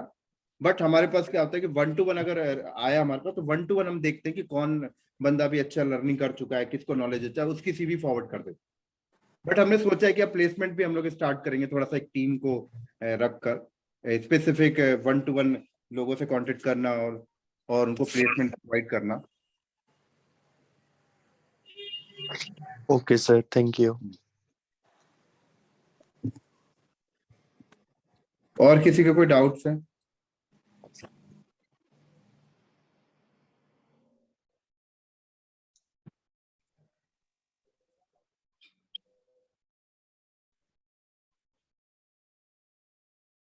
चलो, आई थिंक अगर किसी के डाउट्स नहीं होंगे तो हम लोग ना 10 मिनट का ब्रेक लेते हैं, ठीक है? फिर कंटिन्यू करते हैं, अपने टॉपिक्स में आएंगे। और जो हमारा डिस्कशन होना था 1-to-1 हो गया और डाउट्स भी क्लियर हो गया। 10 मिनट का ब्रेक लेके फिर हम लोग कंटिन्यू करते हैं, ठीक है?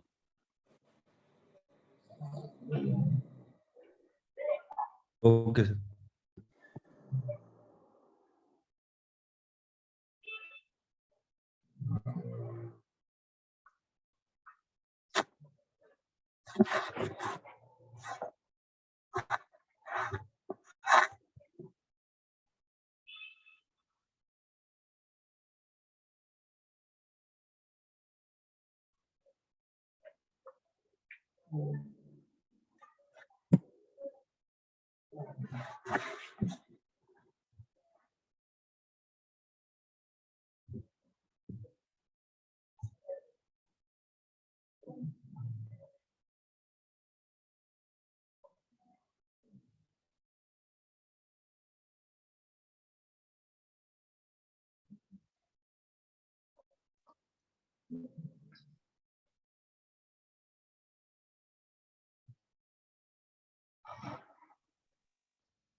चलो कंटिन्यू करते हैं, ठीक है।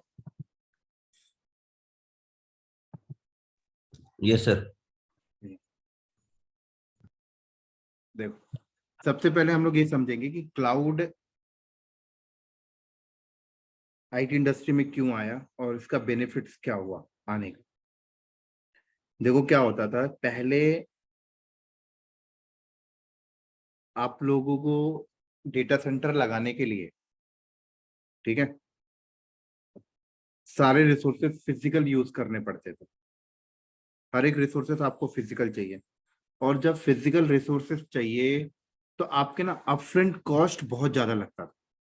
अपफ्रंट कॉस्ट बहुत ज्यादा लगने का मतलब ये है कि मान लो अगर किसी कंपनी को कोई प्रोजेक्ट मिला और उसके लिए डेटा सेंटर लगाना है, तो आपको पहले बिल्डिंग की टेंशन लेनी है, फिर आप उस पर पावर सिस्टम्स लगाएंगे, आप कूलिंग सिस्टम्स लगाएंगे, आपको एक फिजिकल सिक्योरिटी गार्ड रखने पड़ेंगे, कैमरा आपको सेटअप करना पड़ेगा, फिर आप रैक लगाएंगे, नेटवर्क केबल्स करेंगे, फायरवॉल लगाएंगे, स्विच, राउटर, सर्वर्स खरीदेंगे, ऑपरेटिंग सिस्टम डालेंगे।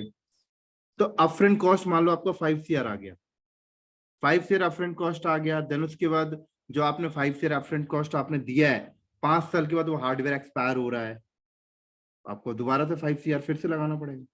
हर 5-5 साल 10-10 साल में आपको अपफ्रंट कॉस्ट देना पड़ रहा है, ठीक है। एक तो ये प्रॉब्लम है। दूसरी प्रॉब्लम ये है कि आपको किसी का भी डेटा सेंटर लगाना है तो आपको टाइम चाहिए, with in minimum 3 month, 6 month, 1 year का टाइम लगता है, ठीक है। और तीसरी प्रॉब्लम ये होती थी मेंटेनेंस कॉस्ट भी आपका बहुत लगता था, क्योंकि मेंटेनेंस कॉस्ट में ऐसा होता है कि आपने कोई सर्वर्स लगाए, अब उस सर्वर, मान लो आपने 5 और सर्वर लगाया, 5 और सर्वर में कुछ सर्वर्स आपके खराब हो रहे हैं, हार्ड ड्राइव खराब हो रही है, नेटवर्क डिवाइसेस जा रहे हैं इधर उधर, तो आपका क्या होता था, मेंटेनेंस कॉस्ट भी लगता था, और आपको एक मैन पावर भी आपको बहुत बड़े लेवल पे रखनी पड़ती थी, ठीक है। तो इन सारी प्रॉब्लम को सॉल्व किसने किया, क्लाउड प्रोवाइडर ने। अब क्लाउड प्रोवाइडर क्या बोलते हैं कि आपको ये सब करने की नीड नहीं है, डेटा सेंटर वगैरह जो है हम लोग बहुत बड़ी कैपेसिटी में लगा के रखें, और आप वर्चुअल सेटअप हमारे ऊपर आके क्रिएट कर सकते हैं, और आपको कोई भी अपफ्रंट कॉस्ट नहीं देना, कोई भी मेंटेनेंस कॉस्ट नहीं देना, आप सिर्फ यूज के पैसे दे देना। यूज के पैसे का मतलब होता है जितने घंटे आप हमारी रिसोर्सेस यूज करोगे उतना आप पेमेंट दे देना। तो हर एक को कंपनी को बेनिफिट होना स्टार्ट हो गया, जिनके अपफ्रंट कॉस्ट 5 CR आपका हर 5 साल के बाद लग रहा है, मेंटेनेंस कॉस्ट लग रहा है, एक बड़े लेवल पे मैन पावर हायर करना पड़ता था, वो सारे कॉस्ट बच गए। तो जहां पर डेटा सेंटर को रन करने के लिए 10 करोड़ की अगर नीड होती थी, तो आज के टाइम पर आपका 1 करोड़ 2 करोड़ में काम हो जाता है, क्योंकि आपको सिर्फ यूज के पैसे देने, आपको कोई टेंशन नहीं लेनी कि इंफ्रास्ट्रक्चर कहाँ है, आपको कोई डिजास्टर रिकवरी की टेंशन आपको नहीं लेनी, कोई नेचुरल डिजास्टर होने की टेंशन आपको नहीं लेनी, कोई हार्डवेयर डैमेज होने की टेंशन आपको नहीं। आप फ्री माइंड से काम कर रहे हो, आप सिर्फ फोकस करोगे अपने बिजनेस पे, आप फोकस करोगे सिर्फ डिप्लॉयमेंट पे। समझ आ गई बात यहाँ पे। बट अगर इंफ्रास्ट्रक्चर लगाने की हम लोग बात करें, तो आज भी अगर इंफ्रास्ट्रक्चर डेटा सेंटर अगर क्लाउड पे हमें लगाना है, तो फंडामेंटल वही है। फंडामेंटल वही का मतलब होता है कि आप अगर ऑन प्रेमाइसेस में डेटा सेंटर लगाते थे, उसका जो फंडामेंटल है कि पहले रैक लगाओ, नेटवर्क केबल बिछाओ, राउटर लगाओ, स्विच लगाओ, फिर सर्वर लगाओ, फिर तो क्लाउड में भी फंडामेंटल वही है। क्लाउड में भी आपको सेम काइंड ऑफ आपको सेटअप करना है, बस आपको सीखना है प्लेटफॉर्म कि भाई क्लाउड में आके डेटा सेंटर लगाने का तरीका क्या है, कौन से यहाँ पे राउटर्स को क्या बोलते हैं, सर्वर्स को क्या बोलते हैं, स्टोरेज को क्या बोलते हैं, राउटर्स कैसे क्रिएट करना है, राइट, सर्वर्स कैसे क्रिएट करना है, ये आपको लर्न करना होता है बस। तो इसीलिए कहा जाता है कि जो बंदा अगर पहले से नेटवर्क बैकग्राउंड का है, या पहले से अगर किसी का प्रीवियस एक्सपीरियंस है, तो जब वो क्लाउड में सारे सेटअप करता है तो अपने प्रीवियस एक्सपीरियंस को कोरिलेट करता है और बहुत जल्दी चीजों को कैच करता है, as compare to non IT background के बंदे। अब नॉन आईटी बैकग्राउंड के साथ क्या होता है कि नॉन आईटी बैकग्राउंड को पुरानी चीजें भी नहीं पता, नई चीजें भी नहीं पता, तो जब वो नई सिरे से चीजों को सीख रहे होते हैं तो उनको लगता है कि यही सब कुछ है, तो सीख तो वो भी जाते हैं, ऐसा कुछ नहीं है, बट जो पुराने बंदे होते हैं वो जल्दी कैच करते हैं। समझ आई बात यहाँ पे? यहाँ तक कोई डाउट है किसी को? No sir. कोई समस्या? No sir, no. अब मैं आपको एक ओवरव्यू इस क्लास में देना चाहता हूं अभी, आज की क्लास में, कि एक डेटा सेंटर लगता कैसे क्लाउड में जाने के बाद। ठीक है, पूरा 30 मिनट्स में पूरा ओवरव्यू समझा दूंगा, पूरा पिक्चर आपके माइंड में सेट होगा। ठीक है, तो कंपनी क्या करती है, यहाँ पे डेटा सेंटर लगाने के लिए एक जो सर्विस यूज करती है उस सर्विस का नाम होता है वीपीसी। ठीक है, कंपनी वीपीसी यूज करेगी, वर्चुअल प्राइवेट क्लाउड, और वीपीसी सर्विस के थ्रू अपना एक बाउंड्री क्रिएट करती है क्लाउड पे जाके, और सारा का सारा सेटअप वो इस वीपीसी के अंदर कर रहे होते हैं। तो जैसे फिजिकल जब आप डेटा सेंटर लगाते हो तो डेटा सेंटर लगाने से पहले आपको डिसाइड करना पड़ता है कि आप कौन सा नेटवर्क यूज करोगे, उस नेटवर्क में आप सबनेट्स कितने रखोगे, हर सबनेट में कितनी आईपीस चाहिए, लाइक कितने सर्वर्स आपको कनेक्ट करने, ये सारी प्लानिंग आप पहले करके रखते हो फिजिकल अगर लगाने जा रहे हो तो भी। तो वही चीज होता है कि जब आप क्लाउड पे आते हो और क्लाउड पे आपको ये चीज करना है तो आपको सबसे पहले डिसाइड करना होता है कि भाई हम नेटवर्क कौन सा यूज करेंगे, उसमें कितने सबनेट्स यूज करेंगे, तो उस सर्विस का नाम होता है वीपीसी। इसी सर्विस के अंदर सारा डिसीजन आपका होता है। ठीक है, इसी के अंदर आपके सबनेट्स होंगे। डाउट है क्या किसी को? म्यूट। तो फॉर एग्जाम्पल मान लो अगर मैंने यहां पर गया और मैंने यहां पर क्या किया, अपना ये एक वर्चुअल मशीन क्रिएट किया एडब्ल्यूएस में जाके। ठीक है, मैंने एडब्ल्यूएस में जाके अपना वर्चुअल मशीन क्रिएट किया।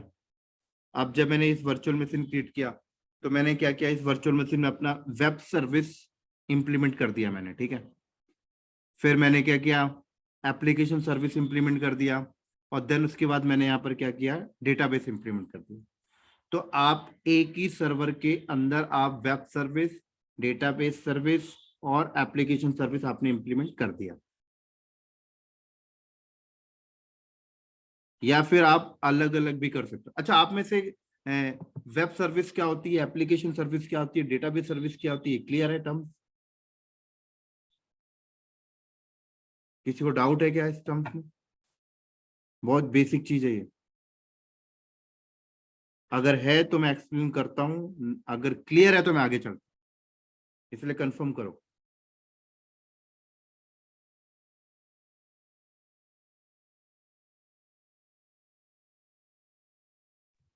क्लियर है सर? सबको क्लियर है? सर एक बार एक्सप्लेन करो। ठीक है, देखो फॉर एग्जाम्पल मैंने एक गेम बनाया। क्या बनाया मैंने एक गेम बनाया। ठीक है, मैंने एक गेम बनाया, गेम का सॉफ्टवेयर मैंने बनाया, गेम का एक एप्लीकेशन मैंने बनाया।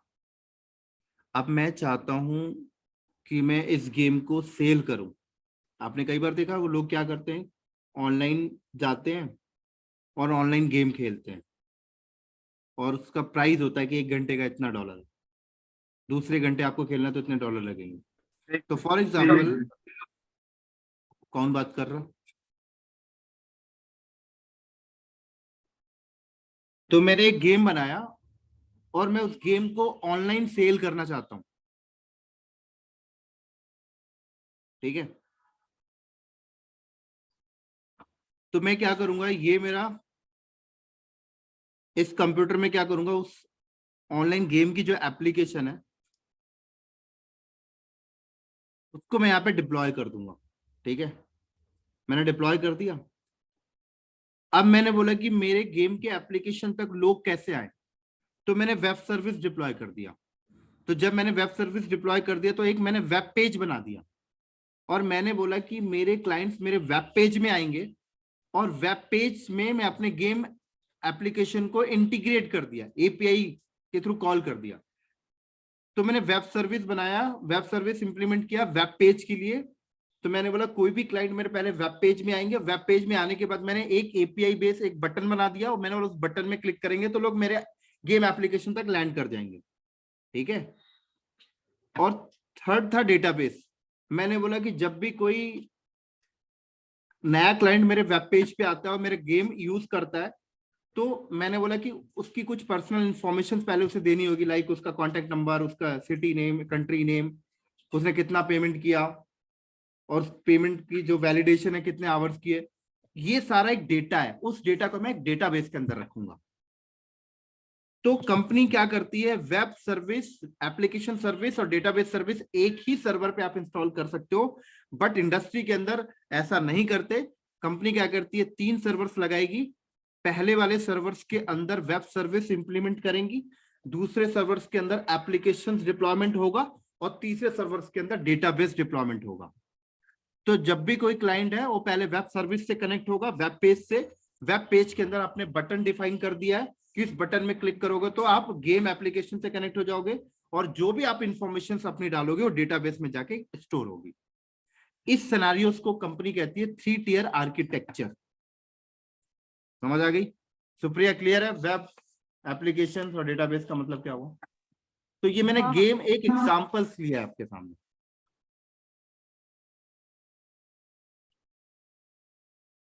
ठीक है?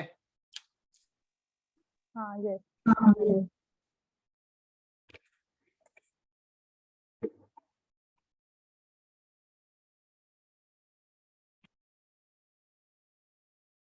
तो यहां पर भी हमने मान लो क्लाउड पे गए और हमने यहाँ पर 3 सर्वर्स क्रिएट कर दिया, और हमने बोला कि एक पे हमारी वेब सर्विस होगी, एक पे हमारी डेटाबेस होगी, और एक में हमारी एप्लीकेशंस होगी। ठीक है?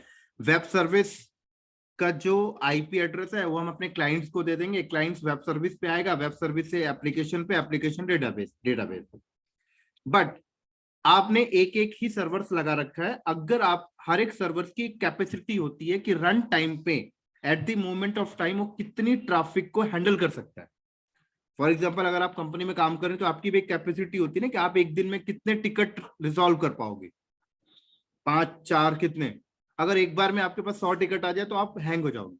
तो वैसे ही सर्वर के साथ भी होता है। तो कंपनी इसका प्री प्लान करके चलती है। कंपनी क्या करती है कि डायरेक्ट ट्रैफिक सर्वर पे नहीं आने देती, वो ऊपर पे लोड बैलेंसर रखते हैं। ठीक है? ये लोड बैलेंसर है, मान लो कंपनी लोड बैलेंसर रखेगी, और ट्रैफिक कस्टमर का, क्लाइंट का ट्रैफिक लोड बैलेंसर पे आएगा, और लोड बैलेंसर फॉरवर्ड करेगा वेब सर्विस को।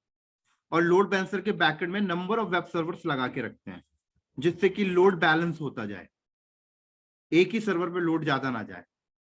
जैसे आपकी कंपनी में टीम लीडर होता है, सबसे पहले टिकट टीम लीडर के पास आएगा, और टीम लीडर बैकएंड में टेक्निकल बंदों को फॉरवर्ड करेगा, और उस टेक्निकल बंदे को फॉरवर्ड करेगा जिसके पास लोड कम है।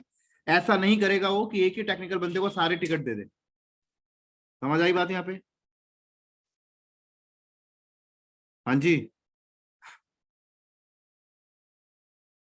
जी सर। तो यहाँ पर मैंने यहाँ पे 2 सर्वर्स लगाए, आप 2 से ज्यादा सर्वर्स भी लगा सकते हो अपने लोड के अकॉर्डिंग।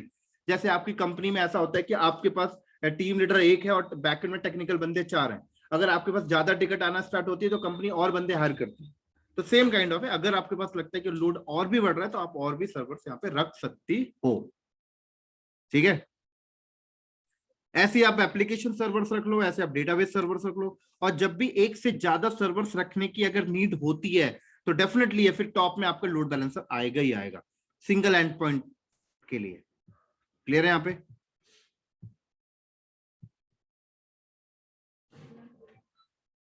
तो आप जब भी क्लाउड पे जाके इंफ्रास्ट्रक्चर लगाते हो तो सबसे पहले आपको वीपीसी सेटअप करना है, देन उसके बाद आप ये सारी चीजें इंप्लीमेंट करोगे। बट आपका इंप्लीमेंटेशन अभी कंप्लीट नहीं हुआ, अभी बहुत सारी चीजें हैं मुझे यहाँ पे इंप्लीमेंट करना। अब आपने एडब्ल्यूएस में लोड बैलेंसर्स आपने क्रिएट किया। अब ये लोड बैलेंसर का जो भी आईपी एड्रेस है या फिर जो भी नाम है वो थोड़ा सा अजीब सा नाम होता है, यूजर फ्रेंडली नहीं होता। हर कंपनी चाहती है कि अपने क्लाइंट को यूजर फ्रेंडली नाम दे। यूजर फ्रेंडली नाम का मतलब होता है कि आप अपना डोमेन रजिस्टर्ड करो और अपने डोमेन के अकॉर्डिंग नाम दो आप। तो फिर कंपनी यहाँ पे डीएनएस यूज कर लेती है। क्या यूज करती है? डीएनएस।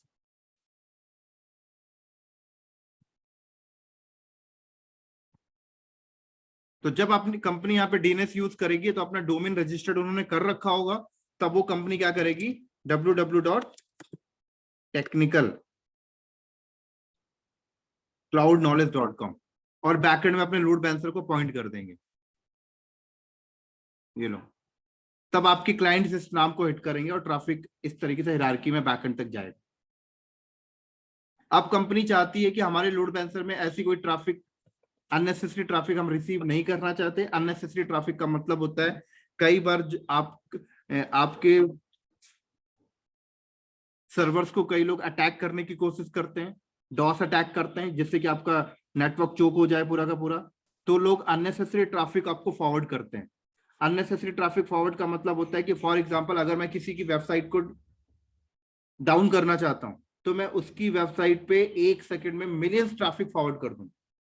तो जब 1 सेकंड में मिलियंस ट्रैफिक चला जाएगा तो उसका सर्वर के पास इतने सारे सर्वर्स लगे तो हैं, बट उन सर्वर की कैपेसिटी नहीं है कि 1 सेकंड में वो मिलियंस ट्रैफिक को हैंडल करे। वो पूरा का पूरा नेटवर्क डाउन हो जाएगा, चोक हो जाएगा पूरे सर्वर। तो बहुत सारे लोग किसी के बिजनेस को डाउन करने के लिए काम करते हैं। तो मैं चाहता हूं कि अगर मेरी बिजनेस को कोई अगर ऐसे डाउन करने की कोशिश करे तो ऐसे ट्रैफिक को ब्लॉक किया जाए। तो ऐसे ट्रैफिक को अगर आप ब्लॉक करना चाहते हैं तो आप अपने लोड बैलेंसर के टॉप में आप यहाँ पर एक AWS एक फायरवॉल आपको प्रोवाइड करता है, WAF। आप उस फायरवॉल को इंप्लीमेंट करके उसके अंदर आप पूरा का पूरा पॉलिसीज लगा सकते हो। पर्टिकुलर लोकेशन वाइज ब्लॉक कर सकते हो, पर्टिकुलर IP वाइज ब्लॉक कर सकते हो, पर्टिकुलर कंटेंट वाइज ब्लॉक कर सकते हो। समझ आई बात यहाँ पे?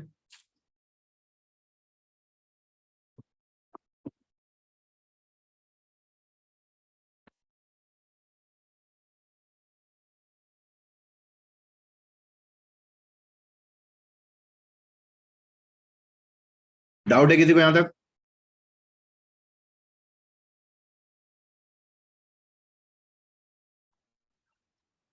नहीं। ठीक है।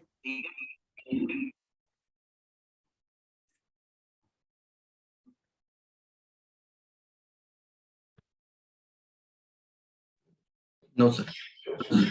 चलो, तो अब यहां पर क्या होता है कि आपने यहाँ पे डेटाबेस यूज किया। अब ये जो डेटाबेस होता है ना, ये सीक्वल डेटाबेस होता है। सीक्वल डेटाबेस का मतलब होता है कि आप अपने डेटाबेस में पहले डेटाबेस इंप्लीमेंट करने से पहले आप यहाँ पे क्या करोगे? अपने डेटाबेस का स्ट्रक्चर डिफाइन करोगे, रॉ एंड कॉलम, कि डेटा किस स्ट्रक्चर में सेव होगा। ठीक है। तो आजकल नए नए डेटाबेस आ गए, नॉन स्ट्रक्चर डेटाबेस आ गया, और नॉन स्ट्रक्चर डेटाबेस बहुत ज्यादा फास्ट होता है। तो नॉन स्ट्रक्चर डेटाबेस अगर आप यूज करना चाहते हो तो फिर आपको DynamoDB यूज करना पड़ेगा, जिसको कहते हैं नो सीक्वल डेटाबेस। टेक्निकल में क्या बोलते हैं? No sequel database. तो फिर आपको यहाँ पे DynamoDB, इस डेटाबेस को हटा के आप DynamoDB डेटाबेस इंप्लीमेंट कर सकते हो, जो AWS में सर्विस है।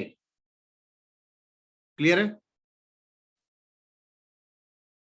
तो फॉर एग्जाम्पल मान लो आपने यहाँ पे एक ऐसा डेटाबेस इंप्लीमेंट कर दिया जो नो सीक्वल डेटाबेस है और AWS में DynamoDB नाम है उसका।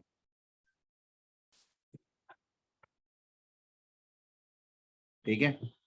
आपने इस डेटाबेस को हटा के, और आजकल ज्यादातर कंपनी नो सीक्वल डेटाबेस ही यूज करती है क्योंकि फास्ट होता है सर। फास्ट इसीलिए होता है क्योंकि ये डेटा के अकॉर्डिंग रॉ एंड कॉलम बनाता है, डेटा के अकॉर्डिंग स्ट्रक्चर बनाता है। पता है,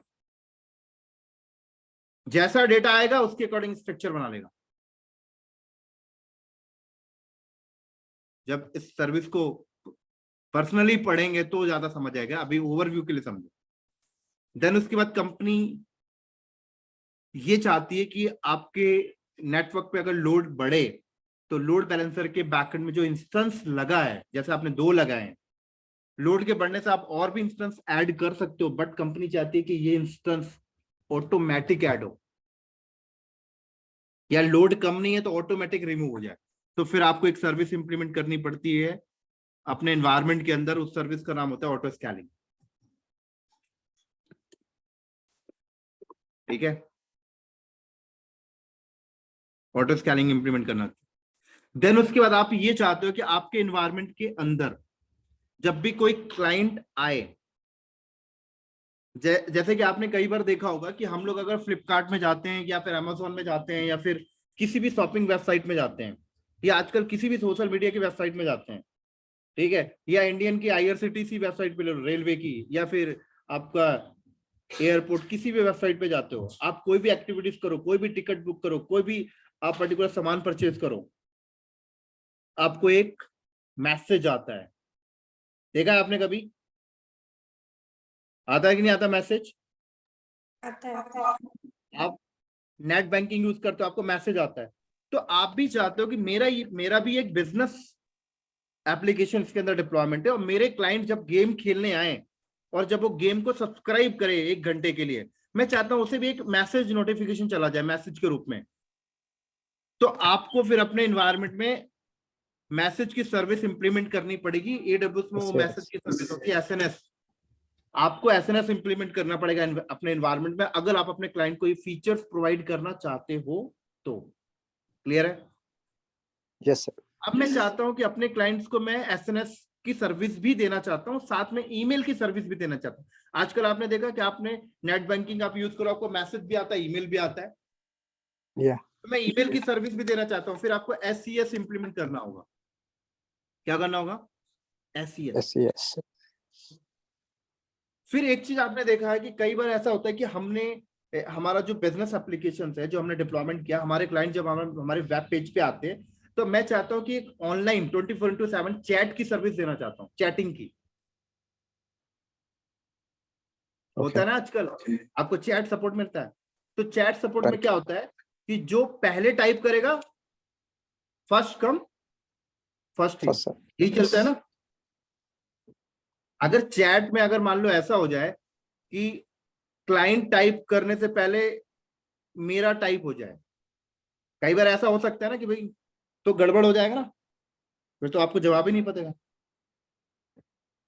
व्हाट्सएप में भी क्या होता है? First come first in. तो आपको ना क्यू की सर्विस इंप्लीमेंट करनी पड़ेगी। क्यू तो ये मैनेज करके चलता है, फर्स्ट कम फर्स्ट इन पूरा। फिर आप चाहते हो कि अपने एनवायरनमेंट में जो आपने सेटअप किया इसकी मॉनिटरिंग करना चाहते हो, तो आप मॉनिटरिंग करना चाहते हो तो फिर आप इंप्लीमेंट करोगे क्लाउड वॉच। क्या करोगे आप? Cloud watch. फिर आप चाहते हो, आपने क्लाउड वॉच इंप्लीमेंट कर दिया,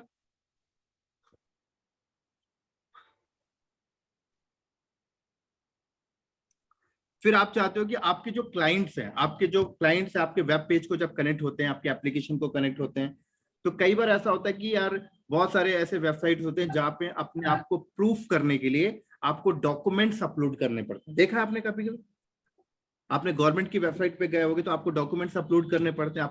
आप अगर बैंकिंग के साइट पे जाते हो तो आपको KYC के लिए अपने डॉक्यूमेंट्स अपलोड करने पड़ते हैं। आधार कार्ड स्कैन करके करना है, पैन कार्ड स्कैन करके करना। किया है कभी आपने इससे पहले पर्सनल लाइफ? राइट। हाँ, ये है ना। तो मान लो आपका भी एक ऐसा बिजनेस एप्लीकेशन है कि आपके क्लाइंट्स भी अपने डॉक्यूमेंट्स को अपलोड करते हैं।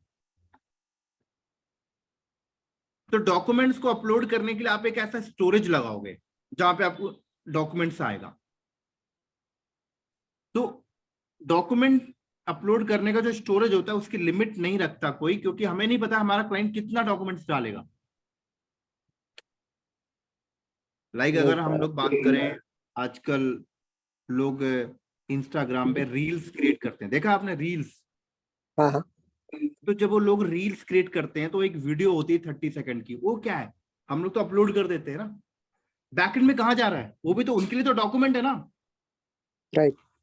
आप इंस्टाग्राम को जब ओपन करते हो तो वो आपका एक वेब पेज है, लेकिन जब आप रील्स क्रिएट करके अपलोड करते हो तो एक डॉक्यूमेंट हो गया। आप अपने फोटोज अपलोड करते हो, डॉक्यूमेंट हो गया। समझ आ रही मेरी बात है? आप कोई ऑडियो मैसेज दे रहे हो, डॉक्यूमेंट हो गया। तो मान लो आपका भी ऐसा बिजनेस एप्लीकेशन है कि आपके भी क्लाइंट्स डॉक्यूमेंट्स अपलोड करेंगे। अब उस डॉक्यूमेंट्स को आप कहाँ रखोगे? वो डॉक्यूमेंट के लिए आप स्टोरेज लगा सकते हो, बट उस स्टोरेज की लिमिट नहीं रखा जाता, क्योंकि हमें नहीं पता हमारा क्लाइंट कितना डेटा डालेगा। तो ऐसा स्टोरेज इंप्लीमेंट करते हैं इसके ऊपर जो अनलिमिटेड हो। क्या हो? अनलिमिटेड। अनलिमिटेड हो, ठीक है। यस अब अनलिमिटेड हमने सेटिंग तो कर दी, बट हम यहाँ पर एक और कैटेगरी सेट करना चाहते हैं कि भाई हमारा क्लाइंट जब कोई डॉक्यूमेंट्स अपलोड करे, कोई रील्स अपलोड करे, तो 10 MB से ऊपर की रील्स नहीं होनी चाहिए। भाई इंस्टाग्राम वालों ने सेटिंग की होगी ना कि कोई 1 GB का वीडियो अपलोड नहीं कर सकता, किया होगा कि नहीं किया होगा? क्या होगा? ये भी सेटिंग उन्होंने किया होगा कि एक दिन में कोई 15 रील से ज्यादा अपलोड नहीं कर सकता, या फिर अपना कोई डॉक्यूमेंट्स अपलोड कर रहा है। आप सिंपल सी बात है यार, आप लोग जब मोबाइल बैंकिंग या फिर बैंकिंग में जब आप KYC करते हो तो आपको बोलते हैं ना कि आप अपनी जो फोटो अपलोड करना 2 MB से ऊपर नहीं होनी चाहिए, बोलता है कि नहीं बोलता? राइट बोलता है ना? या तो फिर आप कंटेंट फिल्टरिंग सर्विस को भी इंप्लीमेंट करोगे। क्या इंप्लीमेंट करोगे? Content filter. तो यहाँ पर मैंने क्या किया, कंटेंट फिल्टर सर्विस मैंने यहाँ पे लगा दी, पता है। तो मैंने बोला कि कंटेंट फिल्टर सर्विस लगा दी और बैकएंड में मैंने स्टोरेज लगा दिया, और उस स्टोरेज का नाम होता है S3। क्या हो गया? S3 buckets। 3 बकेट। तो मैंने बोला कि कंटेंट S3 बकेट पे स्टोर होगा, बट स्टोर होने से पहले कंटेंट फिल्टर सर्विस के पास आएगा। और कंटेंट फिल्टर में मैंने पॉलिसीज लगा दी कि 30 सेकंड से ज्यादा का रील्स नहीं आना चाहिए, 2 MB से ज्यादा का डॉक नहीं होना चाहिए, काइंड ऑफ थिंग। समझ आ रही बात यहाँ पे? जैसे YouTube ने भी लगा रखा है ना, आप YouTube में कोई ऐसी वैसी वीडियोस अपलोड नहीं कर सकते, आप YouTube में कोई 15 वीडियो से ज्यादा अपलोड नहीं कर सकते एक दिन में, सारी चीजें क्लियर है? या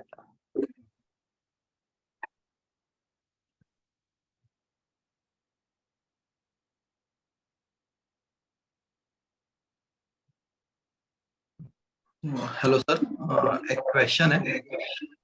हेलो सर, नाम बोलिए। बोल रहा हूँ सर, आपने यहाँ पे बताया SQS मुंबई से हो, पुणे से हो? पुणे से हो सर, सॉरी मुंबई से हो सर। हाँ सर, ये आपने SQS करके जो आपने बताया जो क्यू मेंटेन करता है, ओके। सो ये AWS का इनबिल्ट सर्विस है। सो अभी हम लोग जब हमारे प्रोजेक्ट में क्यू अगर मेंटेन करना है तो हम RabbitMQ ये काइंड ऑफ यूज करते हैं। सो ये इनबिल्ट है या फिर मतलब हम लोग वो यूज ही नहीं कर सकते उसके अंदर? कर सकते हो, कोई दिक्कत नहीं, कर सकते हो। अच्छा, so that is the inbuilt feature है, और ये मतलब ये RabbitMQ को रिप्लेस कर सकता है। अगर AWS के थ्रू हम कर रहे हैं तो RabbitMQ को रिप्लेस कर सकता है। बिल्कुल। ओके। एंड सर, जो SMS वाला था, सो पहले हम लोग SMTP के थ्रू ईमेल सेंड करते थे, तो ये जो इनका सर्विस है SES, सो इसके अगेंस्ट जस्ट कॉन्फ़िगरेशन करना पड़ेगा, यहाँ पे भी SMTP रहेगा? वो कैसे रहेगा? रहेगा सर, SMTP।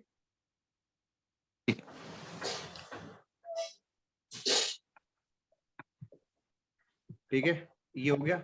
अब कंपनी ये चाहती है, कंपनी यहाँ पर ये चाहती है कि हमारा एक बिजनेस एप्लीकेशन है। कई बार ऐसा होता है कि कई बार ऐसे क्लाइंट्स होंगे जो आपके वेबसाइट पे आएंगे और वेबसाइट पे आके ब्राउज करके वापस चले जाएंगे। ठीक है, क्या करेंगे? क्या करेंगे सर? ब्राउज करके वापस, मतलब इंटरेस्ट शो करके वापस चले गए। क्या किया इन्होंने? इंटरेस्ट शो किया और वापस चले गए। तो मैं चाहता हूं कि ऐसे लोग जो इंटरेस्ट शो करके वापस चले गए, इनके साथ मैं एक हिडन मार्केटिंग करना चाहता हूं। हिडन मार्केटिंग का मतलब क्या होता है कि कई बार मान लो आपने किसी ऑनलाइन शॉपिंग वेबसाइट पे गए और आपने आईफोन विजिट किया, ठीक है, आपने कोई पर्टिकुलर आईफोन को विजिट किया। अब आप उसके बाद देखना आपकी पर्सनल सोशल मीडिया अकाउंट में वही आईफोन बार बार डिस्प्ले पे आता कि नहीं आता? आता है ना? तो मैं भी यही चीज इंप्लीमेंट करना चाहता हूँ कि कोई क्लाइंट आए और मेरे पर्टिकुलर प्रोडक्ट को अगर ब्राउज करे और ब्राउज करने के बाद जब वो इंटरेस्ट हो करके वापस चला जाए, तो मैं चाहता हूँ कि उसकी सोशल मीडिया, उसके फेसबुक हो गया, उसके इंस्टा हो गया, राइट, उसका लिंक्डइन अकाउंट हो गया, यहाँ पर उसे बार बार वो चीज प्रोडक्ट दिखाई दे। तो उसके लिए फिर आपको एक सर्विस आपको यूज करनी पड़ेगी। आप क्लिक कर लो उसकी चीजों को। क्या करो? कोई ऐसा इंटरेस्ट शो करे, आप उसको क्लिक कर लो, क्लिक करके आगे काम करो उससे। ठीक है, तो मैं क्लिक स्ट्रीम सर्विस यहाँ पे यूज करूंगा और क्लिक करके ऐसे लोगों का डेटा मैं S3 में रखूंगा। S3 फिर यहाँ पे इंप्लीमेंट करूंगा, ऐसे लोग का डेटा मैं S3 में रखूंगा और फिर उसके बाद मैं उसमें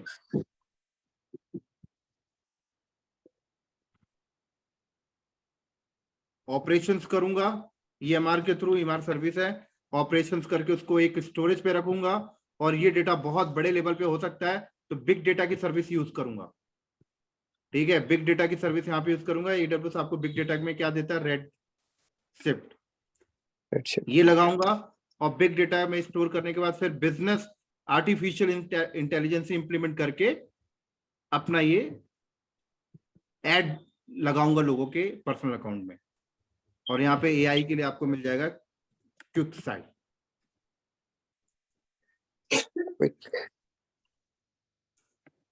समझ आ गई? तो ये सारे सर्विस आपके बिजनेस पे आ गए। आप जैसे जैसे अपने कस्टमर को फीचर्स प्रोवाइड करोगे, आपको सर्विसेज लगाना पड़ेगा। इसके बाद मुझे ऐसा लगता है कि यार ये मेरा इंफ्रास्ट्रक्चर डिप्लॉयमेंट हो गया, मैं चाहता हूं मेरे डेवलपर्स कोड लिखें और कमिट करके पुश करें, पुश करने के बाद डिप्लॉयमेंट बिल्डिंग AWS में ही करना चाहता हूं। मतलब AWS में ही डेवऑप्स यूज करना चाहता हूं, मैं बाहर का डेवऑप्स यूज नहीं करना चाहता। लाइक मैं गिट जेनकिंस ये यूज नहीं करना चाहता। तो फिर मैं यहाँ पे क्या करूंगा, मैं AWS में जाके कोड कमिट ले लिया मैंने, कोड बिल्ड ले लिया, कोड डिप्लॉय। ठीक है,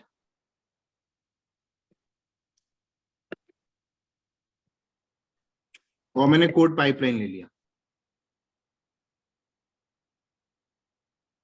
ये लो, ये सारी चीज लेके मैंने यहाँ पर क्या किया, मैं बाहर का डेवऑप्स यूज नहीं कर रहा, मैंने AWS का ही डेवऑप्स इंप्लीमेंट कर लिया। उसके बाद मुझे ऐसा लगता है कि ये सारा इंफ्रा लगाने के बाद मुझे ऐसा लगता है कि यार मुझे ना इसमें कुछ इंक्रिप्शंस वगैरह लगाना है। इंक्रिप्शन वगैरह अगर मुझे लगाना है तो मैंने KMS यूज कर लिया।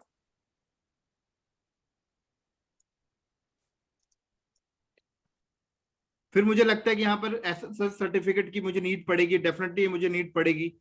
तो मैंने यहाँ पर क्या यूज कर लिया, मैंने SSL सर्टिफिकेट, जैसे लोड बैलेंसर में सर्टिफिकेट लगानी पड़ेगी HTTPS बनाने के लिए, तो आपने ACM यूज कर लिया।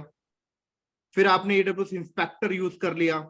काइंड ऑफ इंस्पेक्टर का मतलब होता है वो देखेगा इन्वायरमेंट में कि कहीं पे कोई कमी तो नहीं है, आपको सजेस्ट करेगा काइंड ऑफ थिंग। जैसे कि कोई सर्वर खाली पड़ा हुआ है बहुत सालों से, तो आपको बताएगा कि यार ये सर्विस खाली क्यों पड़ी हुई है, यूज नहीं तो हटा दो, चार्ज लगेगा। या फिर आपने कोई डेटाबेस यूज कर रहे हो, अब वो डेटाबेस उतना यूज नहीं हो रहा, आप बहुत बड़ी कैपेसिटी का ले रखे हो, तो आपको इंस्पेक्टर आपको सजेस्ट करेगा यार इसको हटा के छोटी कैपेसिटी का लो, चार्ज कम लगेगा। तो आप AWS इंस्पेक्टर इंप्लीमेंट कर सकते हो। इंस्पेक्टर का मतलब क्या होता है, इंस्पेक्ट करना चीजों को और आपको सजेस्ट करना। फिर आप बोलते हो कि यार यहाँ पर ना ये सारे इन्वायरमेंट में कहीं पे कोई प्रॉब्लम्स नहीं आनी चाहिए, और प्रॉब्लम्स आए तो आपको प्रॉब्लम्स तुरंत डिटेक्ट कर जाए, तो फिर आप एक गार्ड ड्यूटी सर्विस होती है वो आप यूज कर लो यहाँ पर,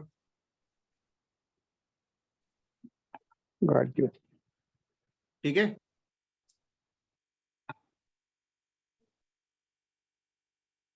ये आप इंप्लीमेंट कर लो सारा कुछ यहाँ पर।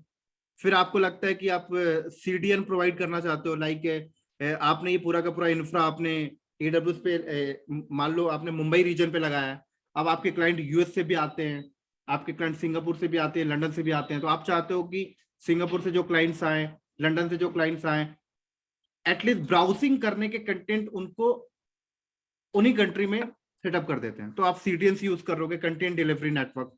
फिर आप यहाँ पे CDNs इंप्लीमेंट कर लो अपना। तो धीरे धीरे जैसे जैसे अपने क्लाइंट्स को आप फीचर्स प्रोवाइड करना स्टार्ट करते हो, आप नंबर ऑफ रिसोर्सेज को यूज करते हो। समझ आ गई मेरी बात यहाँ पे? फिर आपको लगता है कि आपको इसका डिजास्टर प्लानिंग करनी है, मतलब अगर ये डेटा सेंटर मैंने मुंबई में लगाया और कल को ये करप्ट हो जाए, तो मैं क्या करूंगा, सेम डेटा सेंटर मैं किसी दूसरी कंट्री में लगा दूंगा।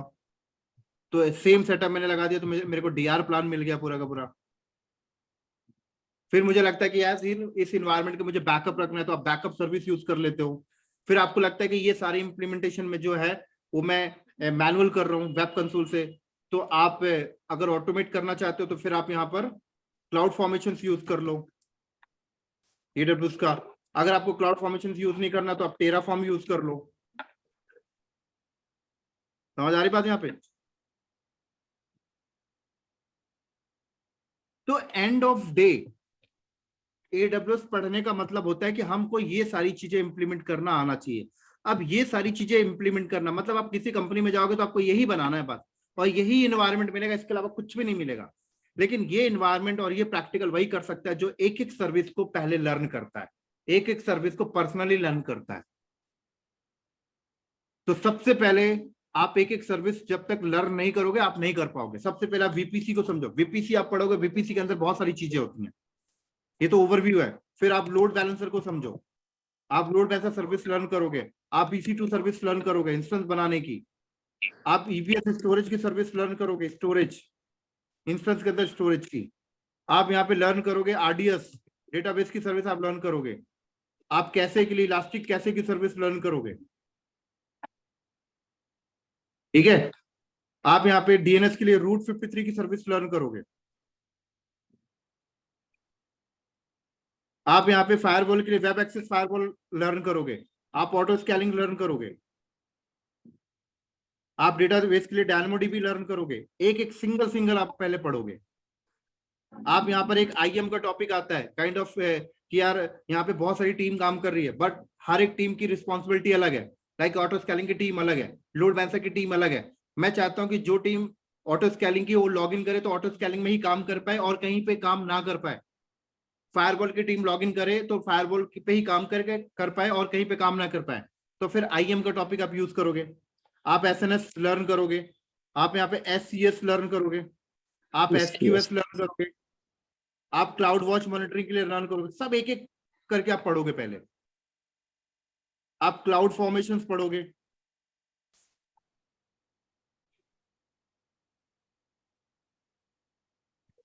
आप कोड कमिट पढ़ोगे,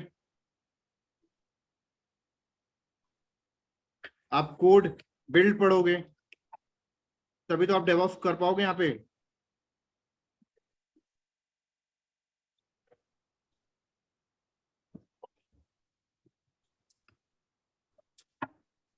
code pipeline, Jenkins S3 storage. Jenkins कौन बोला? जेनकिंस जेनकिंस क्यों पढ़ोगे सर? डेवऑप्स पढ़ रहे हो क्या आप? ओपन सोर्स वाला।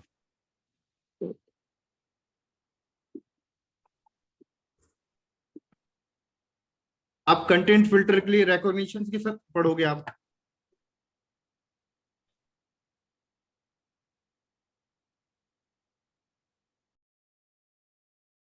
किनेसिस आपका हो गया क्लिक स्ट्रीमिंग के लिए।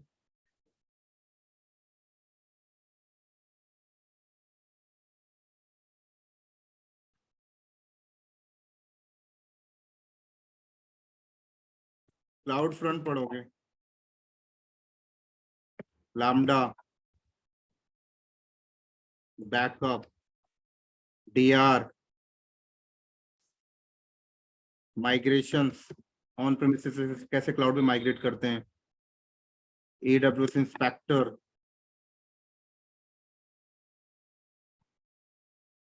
Guard duty. तो पहले आप सारी सर्विसेज को 1 to 1 लर्न करते हो, देन उसके बाद आप सारा काम करते हो। समझ आ गई बात यहाँ पे? हाँ जी सर।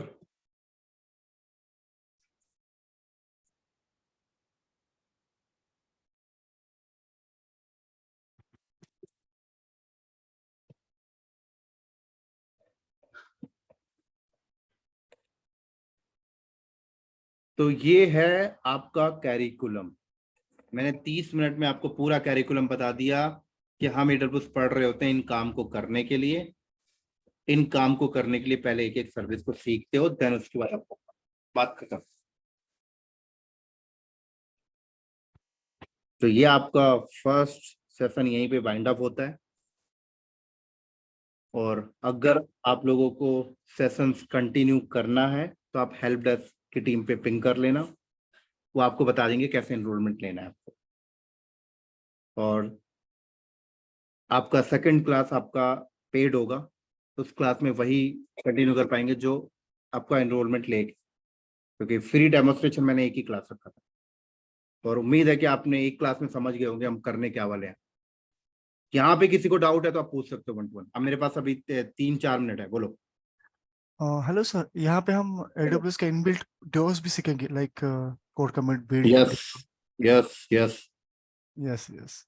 और इसके बाद सर हम प्रोजेक्ट भी करेंगे इस के ऊपर। सर प्रोजेक्ट क्या होता है? जिस दिन आपने ये बना लिया ना, आपका प्रोजेक्ट हो गया सर। ओके। जिस दिन आपने ये बना लिया, प्रोजेक्ट बन गया आपका। आपको किसी कंपनी में लाइव एक्सपीरियंस की जरूरत नहीं पड़ेगी, आपको घर बैठे मैंने प्रोजेक्ट बना के दे दिया। प्रोजेक्ट क्या है भाई? यही तो प्रोजेक्ट है। किसी कंपनी में AWS चल रहा होगा तो क्या चल रहा होगा? यही तो चल रहा होगा। इसके अलावा और क्या चलेगा? क्या चलेगा आप मुझे बताओ, क्या चलेगा इसके अलावा?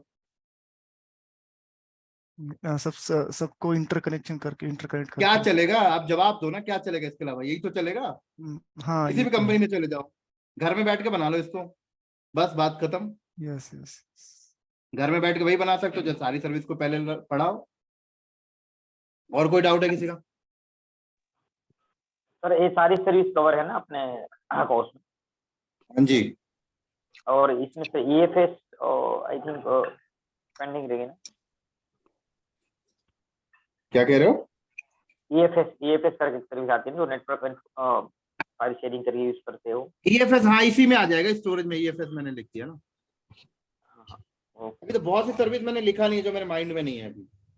और अमेज़न का सर अभी एम्पलीफायर करके कुछ नहीं आया है, वो टावर करके आया है, वो इसमें आता है या फिर वो एडवांस है? वो अभी हमने इसमें ऐड नहीं किया सर। अभी हमारा जो कैरिकुलम है 2.5 मंथ का, उसके अकॉर्डिंग मैंने आपको बताया कि भाई 2 से 2.5 महीने में ये सिखाना है मुझे आपको। Hello sir. हाँ बोलो। हाँ सर, थोड़ा लेट ज्वाइन किया था मैंने। कोई तो बात सर, हाँ सर, क्लासेस सर कैसे रहेगा, मतलब ड्यूरेशन क्या रहेगा, वीकेंड पे रहेगा क्या? वीकेंड पे रहेगा sir, Saturday Sunday. Saturday Sunday, okay. और 2-2 घंटा रहेगा क्या, कि ज्यादा भी रह सकता है? नहीं, ज्यादा क्यों देंगे सर? आप ज्यादा पैसा दे दो, ज्यादा दे देंगे। नहीं नहीं, वही पूछ रहा हूँ कैसा। 2 घंटा, आपको हेल्प डेस्क में जो बताया होगा उसी के अकॉर्डिंग चलेंगे। अच्छा अच्छा अच्छा, ओके, ठीक है ना।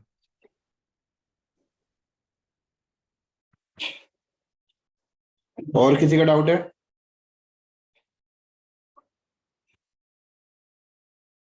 बोलो भाई। सर ये क्लास चैट में, खत्म होने के बाद घर जाके डाउट आएगा।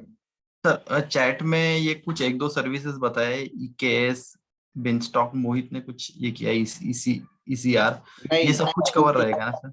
नहीं करेंगे सर उनको कवर। उनको करना है तो एक्स्ट्रा पेमेंट लगेगा। अच्छा सर, वो अलग से मतलब ये अलग से रहता है क्या?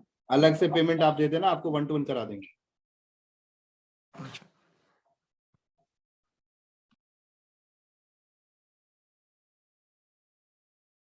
और किसी का डाउट है?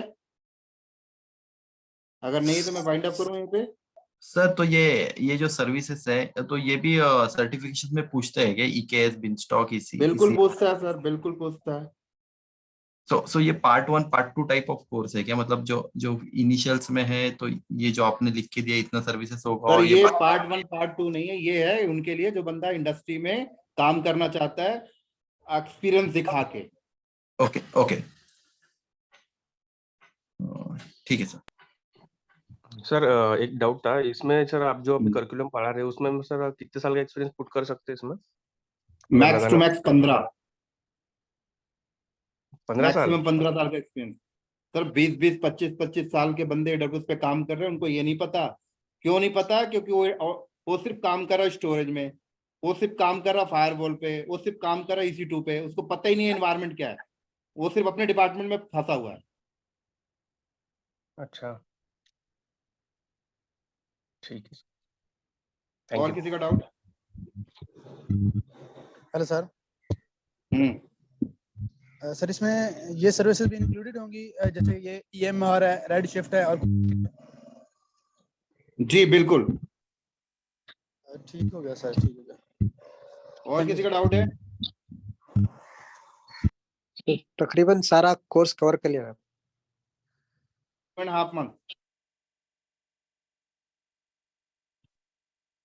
अगर इनके अलावा किसी को एक्स्ट्रा सर्विस करना है तो आप एक्स्ट्रा पेमेंट दें, आपको 1-to-1 सिखा दिया जाएगा। जो नॉन IT बैकग्राउंड है उनके लिए क्या है सर? नॉन IT बैकग्राउंड है तो उससे क्या होता है? नॉन IT बैकग्राउंड स्टार्ट तो हम लोग इनिशियल से ही करेंगे ना। टेक्नोलॉजी तो सबके लिए नहीं है, तो लिनक्स भी टेक्नोलॉजी सीखना सबके लिए नहीं होती है। लिनक्स का जरूरत नहीं है सर। मैंने आपको क्या बोला, 1 से 2-3 घंटे का, 1 या 2 घंटे का लिनक्स की जरूरत है बस आपको। कमांड का सिंटेक्स जानना बस हो गया। बाकी ऐसा कोई प्री रिक्वायरमेंट नहीं कि लिनक्स आनी चाहिए इस चीज को सीखने के लिए, नहीं। बट अगर लिनक्स आता है तो प्लस पॉइंट है, आप चौड़े में होके बोल सकते हो कंपनी में, इंटरव्यू में। और आप चाहते हो कि शेर की तरह दहाड़ना है तो भाई लिनक्स ले लो फिर, और सिर्फ अपना काम निकालना तो फिर जरूरी नहीं है। सर आपने बोला कि कुछ एडिशनल सर्विसेज सीखना है तो उसके लिए एडिशनल कोर्स रहेगा। हेल्प डेस्क को पिंग करना है, हेल्प डेस्क को पिंग करना उसके लिए आप। ये सर करेक्ट। बट वो अगर हमको जानकारी में ही नहीं रहेगा, ये EKS Beanstalk अभी ये मोहित ने लिखा इसलिए पता चला। सो ऐसे कुछ प्रोवाइड किया जाएगा कि AWS में इसके सर अलावा? सर्विसेज तो आपके 100+ है, AWS में सर्विसेज आपके 100+ है। आप 2 साल तक पढ़ते रहो, खत्म नहीं होगा। बट हम 2 साल तक AWS की ट्रेनिंग नहीं करेंगे ना, हमारे पास भी 2.5 मंथ में ट्रेनिंग करके कंपनी में जॉब लेना है। जॉब लेने के बाद फिर आप अपनी पैकेज को एनहांस करने के लिए और सर्विसेज ऐड करते रहो, बात खत्म। सर 2 साल सर्टिफिकेशन तक क्लियर AWS करेंगे तो हम लोग का कॉलेज हो गया ना फिर तो। करेक्ट है sir, I agree with you. But certifications clear करने के लिए जो मैंडेटरी सर्टिफिकेशन क्लियर करने के लिए मैंने जो सर्विसेज ली है सफिशिएंट है। इसमें मैं आपको AWS SysOps, AWS Solution Architect associate का एग्जाम क्रैक करके दूंगा। इसमें ये जो लिखा है मैंने, इसमें क्रैक करवा के दूंगा। ओके सर, ओके, कहीं जाने की जरूरत नहीं पड़ेगी आपको। Okay sir, thank you. और किसी का कोई डाउट है? और वीडियोस के लिए सर ये कैसे उसको लॉगिन है? हेल्प डेस्क में आप पिंग करो, हेल्प डेस्क आपको गाइड करेगा पूरा। Okay, thank you. अगर आपके पास हेल्प डेस्क का नंबर नहीं है तो मैं आपको टाइप कर देता हूँ। हेल्प डेस्क का नंबर है 8595086419। ठीक है, हिमांशी मैम आपको इसमें मिलेंगे, आप इसमें पिंग कर सकते हो। Okay, thank you. ठीक है, मिलते हैं फिर हम लोग। ठीक है, चलो बाय बाय। Good night.